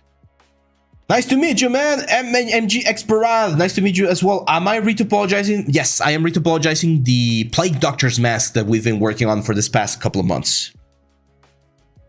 Aki says, Harlan Sanders, the owner of KFC, starts KFC at 62. Yeah, and I don't have the books right here. I've been reading Brandon Sanderson. You guys might know him. He did the Mistborn series and he did the Stormlight Archives. Don't spoil anything. I'm still reading his stuff, so please don't spoil anything, or I promise you, I will ban you. So, and he has a very cool lecture where he talks about that. He says like, hey, if you're gonna become a writer, you can just write your own stories, and maybe the only people that are gonna like read your stories are gonna be your friends and your family. But if you're happy with that, that's fine. Like, you don't need to be a freaking bestseller to be a writer. You don't, and I'm telling you guys this, you don't need to be working at the next God of War to be an amazing 3D artist. If you're doing models and people are buying them for 3D printing, if you're doing advertisement for your local businesses and companies, that's fine. You're doing 3D. You're happy doing 3D. You're making a living doing 3D. Then, hey, you did it, man. To me, you're an artist. And not any artist. You're an amazing artist. Because you're here supporting this. Having a great time. I started learning properly when I use other softwares than just Blender. Blender is a great software. It has a little bit of a bad reputation because some Blender communities, I'm not gonna say every Blender community, but several Blender communities have this sort of like Blender bro attitude where they're like, oh yeah, Blender's the best and it's the only software, and if you're using anything else and you're paying, you're stupid. It's like, yeah, dude, Blender is a cool tool. I use it. I love it. It's really cool. It actually has some really nice renders, some really nice plugins, some really nice tools. But there's also other tools. So at the end of the day, Blender is just that. It's a tool. Can you do cool stuff with other tools? Go for it. Like, using or not using Blender, again, it's not gonna make you or not make you a great artist. It's just a tool. There we go. Is it done? Did I miss the spot? I think that's it. J.K. Rowling wrote Harry Potter for your kids. Then yeah, exactly. Yeah, and there's a lot of examples of people that do that. Songwriters, actors, actresses. I remember, who was it? I think like the Mandalorian guy, Pedro Pascal. He had very minor roles until he hit, I'm not sure if it was Game of Thrones that gave him the fame. But yeah, like that happens anywhere. But that's here's the thing, that's kind of like winning the lottery, right? So you need to be very, and that's my point with this whole thing. You need to be very honest with yourself and understand that you might not get that lottery. I might not get that lottery. That's fine. If you're still happy after someone tells you, hey, you're never gonna be big, that means that you are like way more honest with yourself. Because that's just how the world works, right? Like, I cannot guarantee you that you're gonna be working at the best studio. But I can help you and give you all of the skills and tools that I know about to give you the best chance. But again, don't value yourself on just that goal. There's so many other goals out there. We will make a GIF of that sound you just made. What sound? Yeah, Blender did change the freelance market, Priyanshu, because there's so many tools that you can use to make simple things without paying a cent. That could get you a nice like paying gig every now and then. So yeah. Let's see, Josh Roy, are you live every day at this time, sir? No, only Fridays. We're only streaming on Fridays right now. We might add a second day later on, but it's a little bit difficult to do it in the middle of the week, to be honest. So I'm not sure if we're gonna be doing it. Are we at our goal yet, by the way? I'm not sure if we hit the goal and I wasn't here, or if we're missing one or two.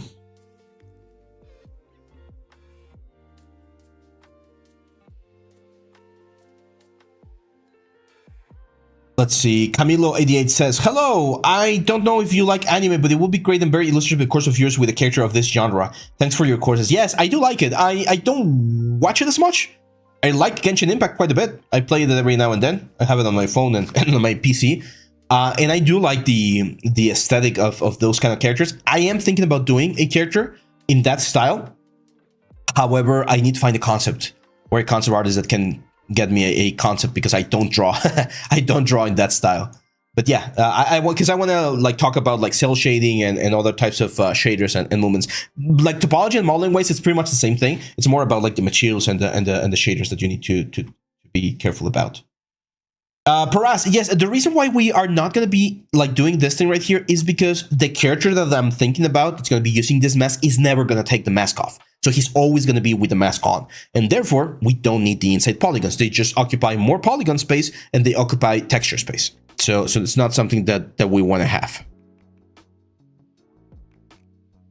Check just my notifications real quick. Okay. Let's see. Don Abraham, Harambe, what's up, man? Happy New Year. How to unwrap a model, high poly or low poly? Low poly. You always unwrap the low poly. You do not need to unwrap the high poly. That's very, very, very important. Now, another thing, I am going to be doing a video, so make sure to subscribe on YouTube, about the UV process for this mask. Okay, it's a very complex piece, so I think it's a good like tutorial to show you how to UV and unwrap this kind of objects. Now, let me just do one more thing for this mask. We need to mirror it. So shift, right click, and we're gonna mirror to the other side. And here again, I like to press number 3 and just check for any angons. Maya loves to add stupid angons. There we go. Look at that. Why Maya? There we go. Now, do we smooth this one? What do you guys say? Do we smooth this one to add more poly count? Right now we're at 2500, which is a like relatively good one. Mesh display, soften edge. Go. So this will be my low poly, and if we bring back the other beak, like right now, this is how the character looks. That's the low poly resolution of both elements. You can see that they're very similar. This is very important. When you're doing topology, you want to make sure that it's consistent. You don't want something that's super, super dense and then something that's super, super low. So right now, this to me looks consistent. We can go with this other one. So we got this other beak, which is a little bit higher poly. Since their cloud is going to be high poly, maybe we should do it. So I'm just going to say mesh. And again, the little trick is just smooth once. It's going to give me a lot of polygons. As you can see here, we jumped now to 10,000 triangles. Okay. And with this one right here, we need to bring the mouth back. We're going to make it a light surface, grab this one again and do a mesh and conform. The conform is going to push things so that it matches the silhouette of your element a little bit better. You can see it's going to look way, way closer.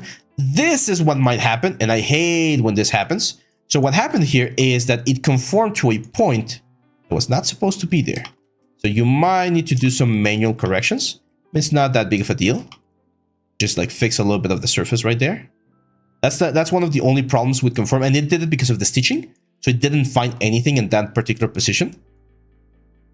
And there we go. So it's gonna have a way, way more interesting silhouette. As you can see, it's very scrunched up. But again, all of this information is gonna be baked down on the normal map. I'm just gonna be very careful on this like points right here. I don't wanna break it as much. It's a matter of doing some basic corrections. And yes, it's gonna be a little bit heavier. It's gonna be nicer. There we go. That looks good. Let's see. I also feel the same. It's been 2 years I'm learning, and it feels like I need to learn a lot of things. This feeling always will be there. Yeah, the imposter syndrome, man. Oh, I get that every time. And I know, I don't think I've shared this with you guys, but every now and then we do get trolls and we do get negative comments. I remember getting a comment like 2 months ago, someone saying, who the fuck is this guy? He thinks he knows so much stuff and he sucks. And I don't even, I remember, this was way before, this was back when I was at Nextdude. I got a comment that really hurt me and it really got me mad. This was this guy that said, this guy said he went to Nomad. I don't even think he did. He's a fake or something. I was like, dude, like you can question a lot of my things, but questioning if I went to Nomad or not. So after that, I started placing my diploma on the stream. So if I ever need to point, it's like, hey, that's the diploma right there, signed by the big guys and everything. But it really hurts. Like, I mean, we're humans, guys. I'm not a machine. Like every single comment that I get, either good or bad, sometimes it hurts. And you gotta just like let it go and be like, it's just a dude. He doesn't matter. He's not part of this community. He's not a supporter. So let it go. And I've had supporters that were very, what's the word, vocal about their dislike or something. It happened on the last contest. There was a supporter that got really, really angry with the results, and he had some valid concerns. And I tried to talk to him, but he just like went silent and blocked me everywhere. So I was like, oh well, I mean, sorry, I'll do better next time. I do learn from the feedback, guys. Don't think I don't. But yeah, like the online world can be a little bit tricky. Ariane, what's up, man? Welcome to the stream. Yeah, we just ban and ignore them. I know, but still, like, you still remember the comment, right? Like, I don't care about the comment being on YouTube. And sometimes you guys even go there and support me, and they're like, oh, like, go away, or you're just talking shit or whatever. So that's very encouraging, but it still hurts. As a human, it still hurts.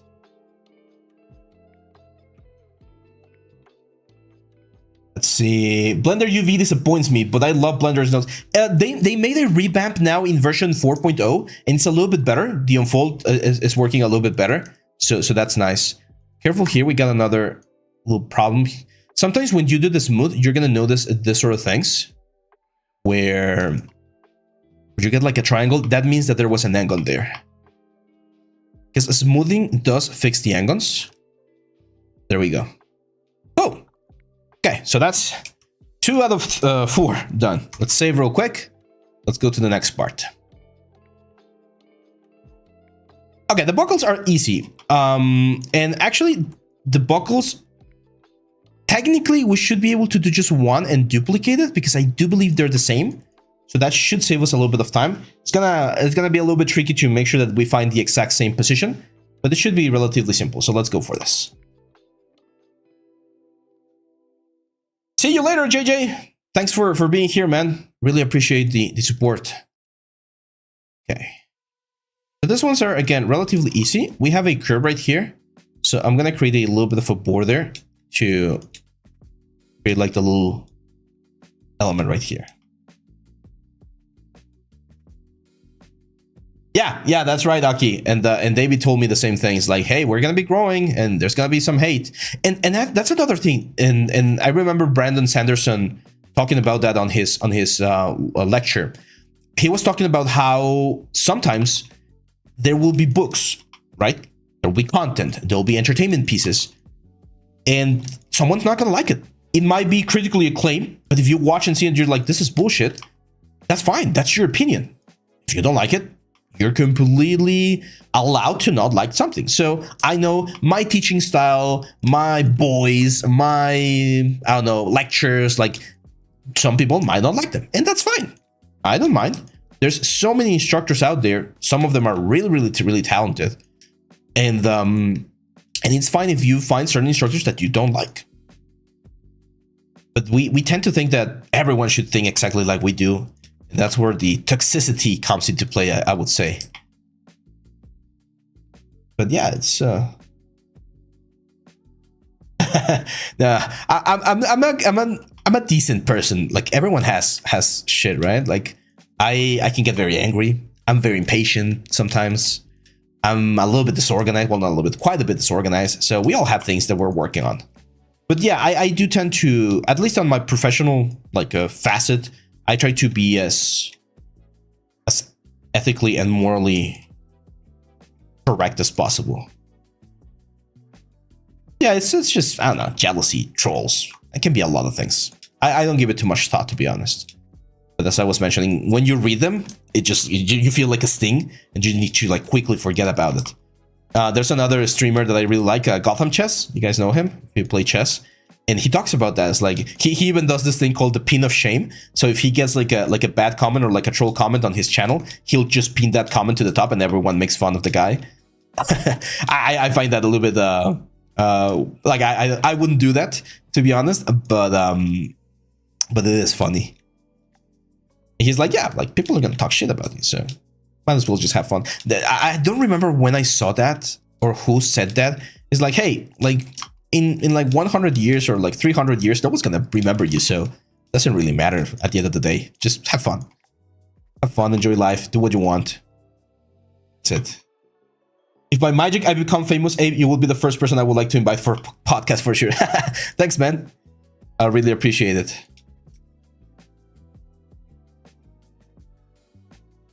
Let's keep going here.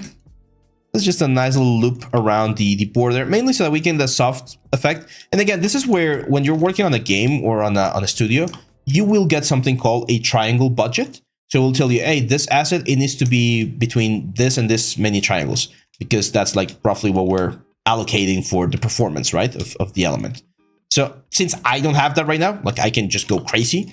That's why I'm going and looping this thing. But if I had a triangle limit, I would just remove that loop. And yes, the object might not look as sharp. It will look a little bit edgy, a little bit hard surfacey, and you might get some like weird bakes, but it would just work.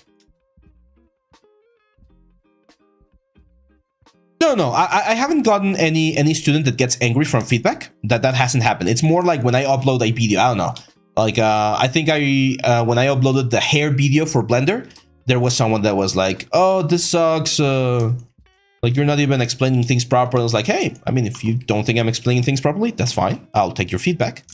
You can point specifically with what part that will be more valuable, right?" But those people, they don't really care. They just wanna be angry, or they just want to be spoon-fed everything. And so, hey, man, you gotta put a little bit of effort.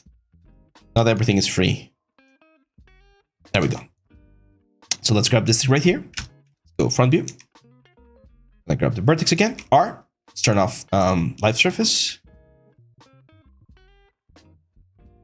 Snap this right there. This one I'm definitely gonna smooth out because it's very low poly. So let's mirror. Let's just make sure. Look at that freaking angons. I hate you guys. I hate angons. And I don't know why Maya loves to do this freaking angons. I think it's the history. I might need to delete history when I do this. That might save me from getting those angons. There we go. So let's do a mesh smooth. Just one smooth. It's a little bit dense, to be honest. Like this one's going to be a little bit denser, but it's just going to look nice. Now we grab this guy again. Live surface. Grab this one. Mesh and conform. As you can see, we're going to get this very nice buckle rare. iPadTech says, do you have in mind to Zoom Room workspace tour? I'm a huge tech guy. And yeah, I actually recorded one last year, but it's very messy. In my studio, it's very simple. But I'll do one. I literally have the camera right there. It's a DSLR. It's a Canon M20, I think. And then I got my two monitors, my tablet over here, my keyboard, my mouse, and that's it. My computer is right here. Got my books, and I did build two like big walls to place some soundproofing because I'm in a very big room. So yeah. Yeah, you can use, if you're using Blender, you can use shrink wrap, of course. You should make a podcast.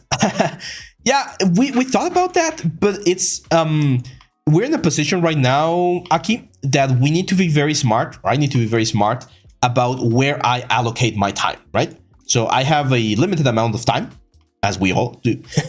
So due to this limited amount of time, I need to be very smart on how I spend that time. And right now, as you guys know, I am part of a studio. So I have activities that I need to fulfill in that studio. I have, I'm kind of like the human resources on that studio as well. So I need to monitor what the artists are doing, monitor what the like sellers are doing. We have some sellers that sell the experience. It's a little bit of everything. And actually, I'm going to show you guys here another technique. It's a very important technique. And I'll continue with that point in just a second.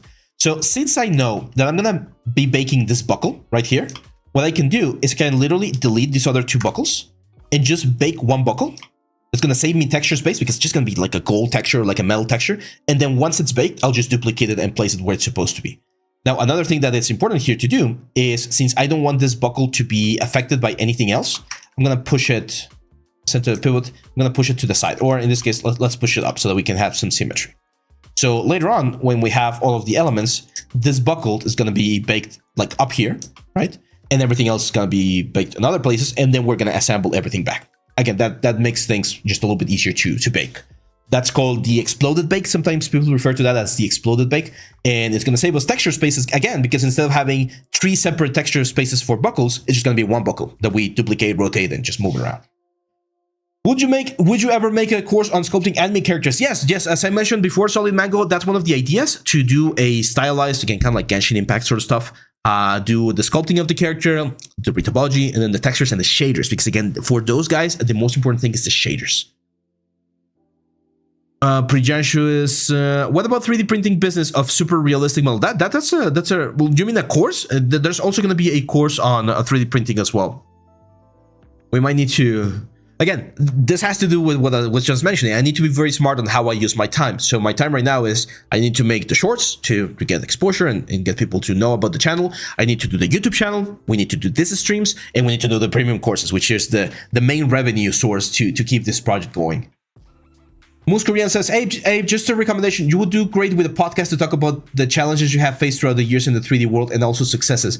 I try to keep those kind of conversations here on the stream, So if you have questions about that, I'll be happy to answer those. But I might be bringing more artists to like the stream. Again, it's all about time. I don't have enough time to to do a podcast, and like return of investment of time and revenue and stuff like that. I do need to think about it if I want this project to be sustainable. What are my thoughts on 3D Studio Max? It's a very solid software, Solid Mango. Very, very solid software. I don't use it, so I don't know how good of a software it is, but it's a very, very solid software. One of my best friends in Noman, his name is Konstantin. He worked on that one. He worked on 3D Studio Max. He was really good. I'm missing one piece right here. What the hell? Let me go to ZBrush real quick. How are we on followers? Are we almost there, or did we get to the goal? Caballeros, yes, we're gonna have more Substance Paint tutorials. I'm not sure if I'm gonna show the Substance Painter for this one right here, but that was one of the other like premium courses that I want to do, is a Substance Painter tutorial. So again, probably the order is gonna be this month Marbles Designer, then next month we get Anatomy in ZBrush, and then the next month we get the see, it might be a good idea to have the Substance Painter on that one and then the Creature, so I can work on both at the same time, because the Creature is definitely going to be it's definitely going to be there. 2 more and we hit the goal. If you're not following, help us get to the goal, guys. 700 followers here on what's the word? There you go. Clarenbeck, thank you for the follow. Yeah, we're really close to our goal today. Sculpt The Rock. The Rock? You mean Dwayne Johnson? The Rock? Okay, so this is the sculpt that we did. And there we go. Thank you, Gotham Pritush. We just got to our follower thanks to you.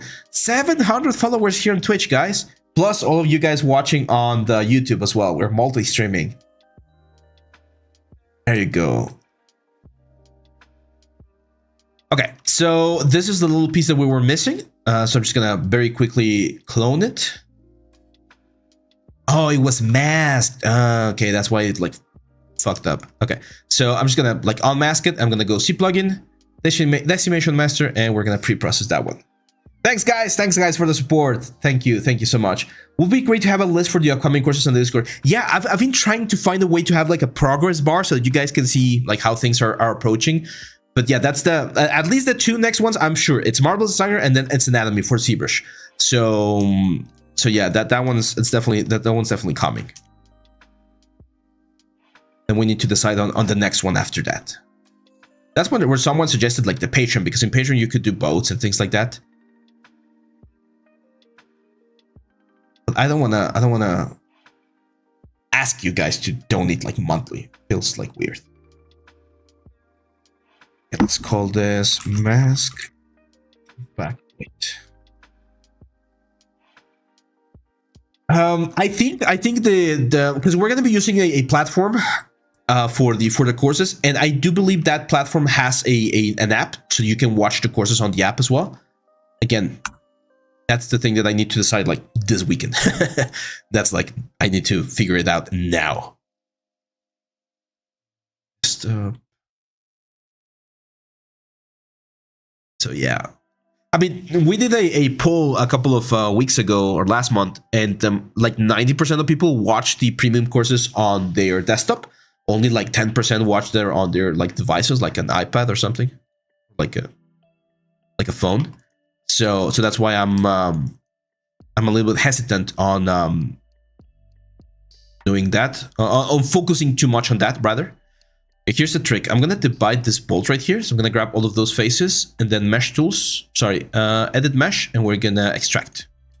All of those faces are gonna be now their own little geometries. Then we're gonna combine with the straps. Of course, delete history, and let's save before anything bad happens. I'm more comfortable with desktop work too. Yeah, me too. Like normally I have one of the tutorials on one side, and then I got my workstation or my workspace on this side. Odiko asks, in terms of portfolio, would one great piece that takes a lot of time blow away 5 pieces that can be done in shorter time? Yes and no, because again, when you're just starting, when you're a junior artist, people are not expecting you to be like a master at your craft. You're more useful, I would say, you're more useful for a studio if you know a lot of the process, or if you can do a lot of stuff, because they can move you around. If you have just one amazing piece, and then what's going to happen is you might only get works or freelance work for a specific project that needs a specific thing similar to what you did. And if you have multiple pieces, you have more range. So imagine this. Imagine you're owning a restaurant and your restaurant only serves pizza, right? But you only make one type of pizza. If you only make one type of pizza, you're only going to attract one type of client, which is the type of client that are looking for that specific pizza. But if you own an Italian restaurant and you do pizza and spaghetti and a lot of like different meats and wines and things like that, then more people are going to look for you because you have a wider offer. So it happens similarly to your portfolio. If you have just one big piece, then you're only going to be attracting that kind of clients. And even then, if you're only focusing on one kind of piece, it's recommended to have multiple ones. I'm going to show you a portfolio of a really freaking amazing artist. His name is James Marsano. He was like a couple of terms ahead of me at Gnomon. He's currently working at Riot.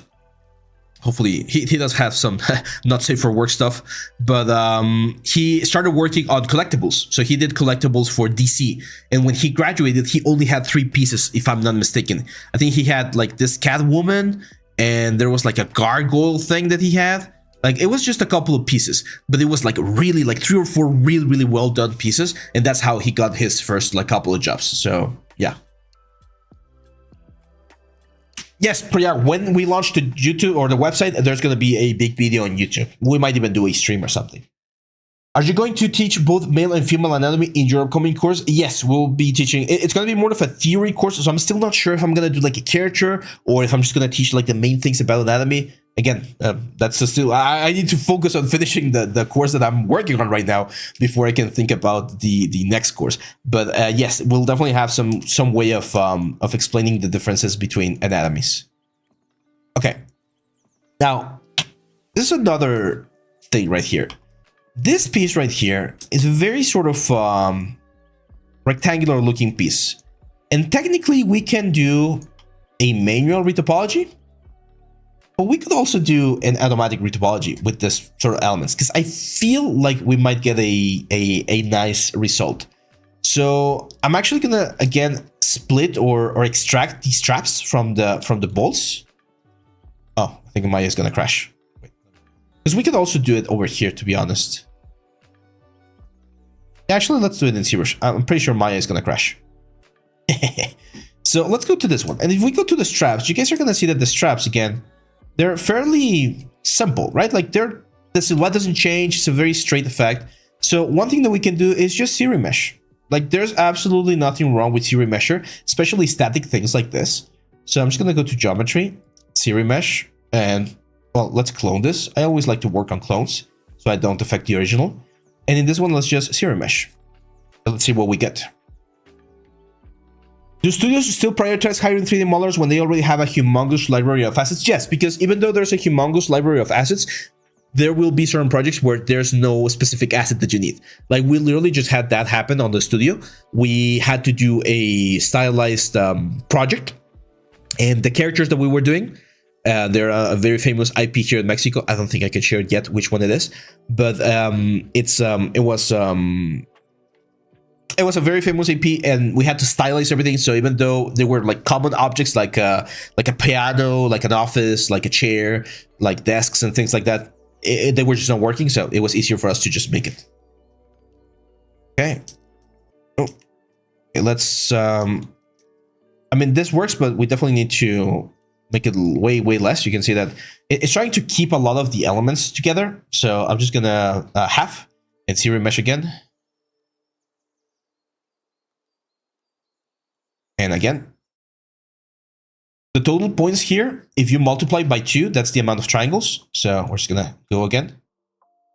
Can you give me your ZBrush skills to me? I'm gonna transfer them to you. I cannot give you my skills, but the courses, I teach all of my little secrets and techniques. So that's a good way to what's the word? To learn about that stuff. Wait just 1 second. This is still a little bit high, so let's keep going. One more. That's about right. I would say that's about right. Now you can see that we did lose quite a bit of volume from the previous one, from this one. So instead of having this very like nice square effects, it got like a little bit lumpy, like a little bit what's the word, soft. So I am going to clone it again, and then on this one I'm gonna go to subtool, append, and this one right here. I am like, I'm not using the pen right now, I'm just using the mouse, but I have this Huion 16 tablet, Canvas 16 2021 edition. It's really, really good. Huion, please sponsor me. I want a 24 one. But yeah, that's the one that I use. Brother Stark says, hola, ¿cuándo será la siguiente revisión de portafolio? Estoy empezando a trabajar en mis piezas y no usar las que hice en la universidad. Enero 19, January 19 is going to be our next portfolio review. What's your take on generalist specialists in terms of getting hired as a junior artist? I would say nowadays, because a couple of years ago, specialists were really like in demand. Nowadays, people expect you to know a lot about a lot of things. So I strongly recommend like knowing a little bit about everything. So generalist is the way to go. Okay, so here what I'm gonna do is I'm gonna grab this one right here. This is the low poly, right? I'm gonna divide it a couple of times, well, multiple times until we get closer to 2 million. There we go. And now we are going to project. So selecting this one, we're gonna go to project and project all. Hopefully we don't get a lot of overlap. And that way, this is gonna save me quite a bit of time. Me parecía que hablas en español. Muy buen inglés, por cierto. Gracias, gracias. Estuve 3 años ya en Estados Unidos, eso me ayudó bastante y desde muy pequeño he leído, visto y aprendido mucho inglés. Thank you, Kravita, thank you. There we go. Look at that. Not freaking bad. Not freaking bad. We did get a little bit of distortion on the square areas. You can see right there. And a little bit of there. But this is one of those points where it just might be easier. I might be using my tablet now. It might just be easier to just resculpt this, to be honest. And it's gonna save me just a lot of time. This is gonna be my new high poly and my new low poly. It's such a like a small little detail, right? People are not really gonna know this. See, it's even hidden like in between the elements.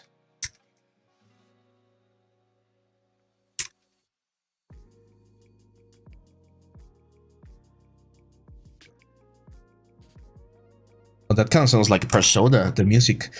That's another game that I really loved, Persona 5. That was recommended by one of my students.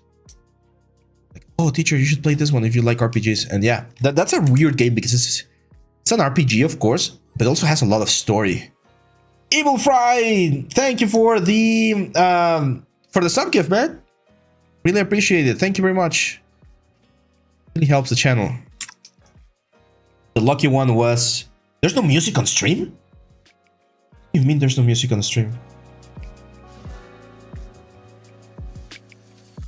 You hear it now? I mean, the audio is unlocked. Was it too low then? Maybe it was way too low. I was almost sure that there was... Oh, my bad. Sorry about that, guys. I made the stream way more boring than it should have. This is from... the music is from Chill Hop. Chill Hop. I think there's a link on the info. I needed to add that for like streaming things. I just enrolled to environment creation for a film on Udemy. Wasn't completed the 3D world will watch this. I was planning to work on a street model. This tutorial looks great. Oh, okay. So here's the thing, Just Graphics. I'm so glad that you grabbed that one. That one's a little bit outdated. It was one of the first tutorials that I did, and that one was done for Udemy. I'm no longer part of Udemy. So unfortunately, well, not unfortunately, it's part of the business, but unfortunately, I don't get any revenue from those courses. They're still very good and I still recommend them. But I don't get any revenue. So yeah, if you need help with that one, feel free to reach me on Discord because I don't have access to the questions on any of the Udemy courses that I did for Nexttude, and therefore I cannot answer. If there's any problem or anything, I don't see them. Someone else is answering them, unfortunately. So yeah. It's another question that I get often about like the old courses. All of the old courses are very valuable. I'm really proud of all of the work I did. I learned so many things with those. But unfortunately, due to how businesses work. Don't get any more revenue from that.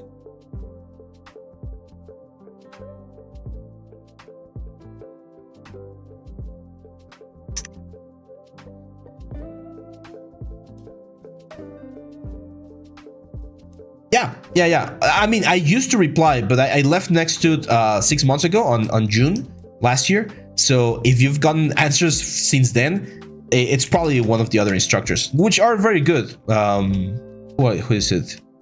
There's Daniel Da Costa. There's what's the other guy? Yeah, there's some more guys over there. They're really good as well. And it's part of life.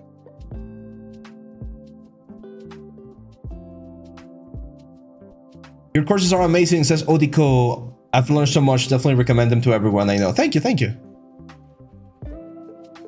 Yes. On Instagram and LinkedIn, if you look me, Abliel3D, that's me.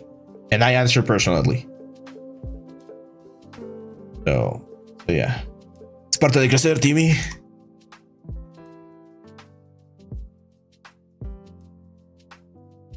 There we go. So as you can see now, the belts are fixed.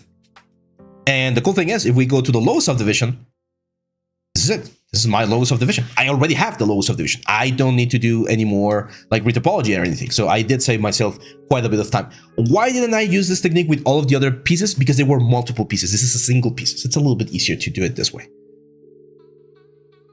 Clavita dice, me parece muy entretenido todo tu proceso y tus recomendaciones. Muchas gracias. De nada. Aquí estamos todos los viernes. Vamos a estar aquí streameando y con gusto resolviendo cualquier duda.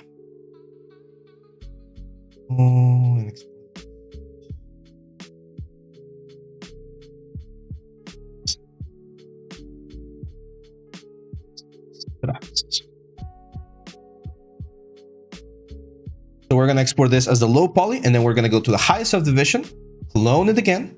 We're going to do just decimation to 250k. That way, the low poly and the high poly are going to be a perfect match, and therefore all of the detail that we have here on the high poly is going to be baked down onto the low poly. Evil Fry says, I'm always confused which path to take when baking those stitches or seams. Make IMM or use alpha for those stitches. So since these were small stitches, I went just for a brush because it's a very simple detail, and I'm gonna have to manually paint them on substance, unfortunately. But for the big stitches, I inserted the geometry. So if you want to go like really the extra mile and make like amazing stitches, IMM brushes, like insert the actual stitch. It's gonna give you the best result.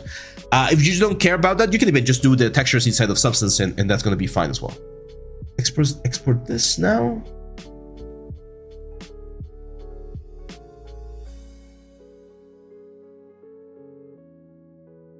Back straps. No, I'm not baking, JJ. I'm doing some retopology. I saved myself a little bit of time by doing series measure with these straps right here. You can see the resolution here because they're relatively square, relatively easy. They're not going to affect too much, and again, they're just going to save me some time. Okay, so this one's bye-bye. We don't need those anymore. Just bring in the mask straps low and the mask straps high. Here we go. Wait a second. Oh, the decimation kind of like fucked up. I mean, that's fine. It kind of looks like damage, so not that big of a deal. There we go. So these are my straps high, and this is going to be the straps low. And now we can see all of the things that we have already. Mask. And of course, the buckle, right? Where's the buckle?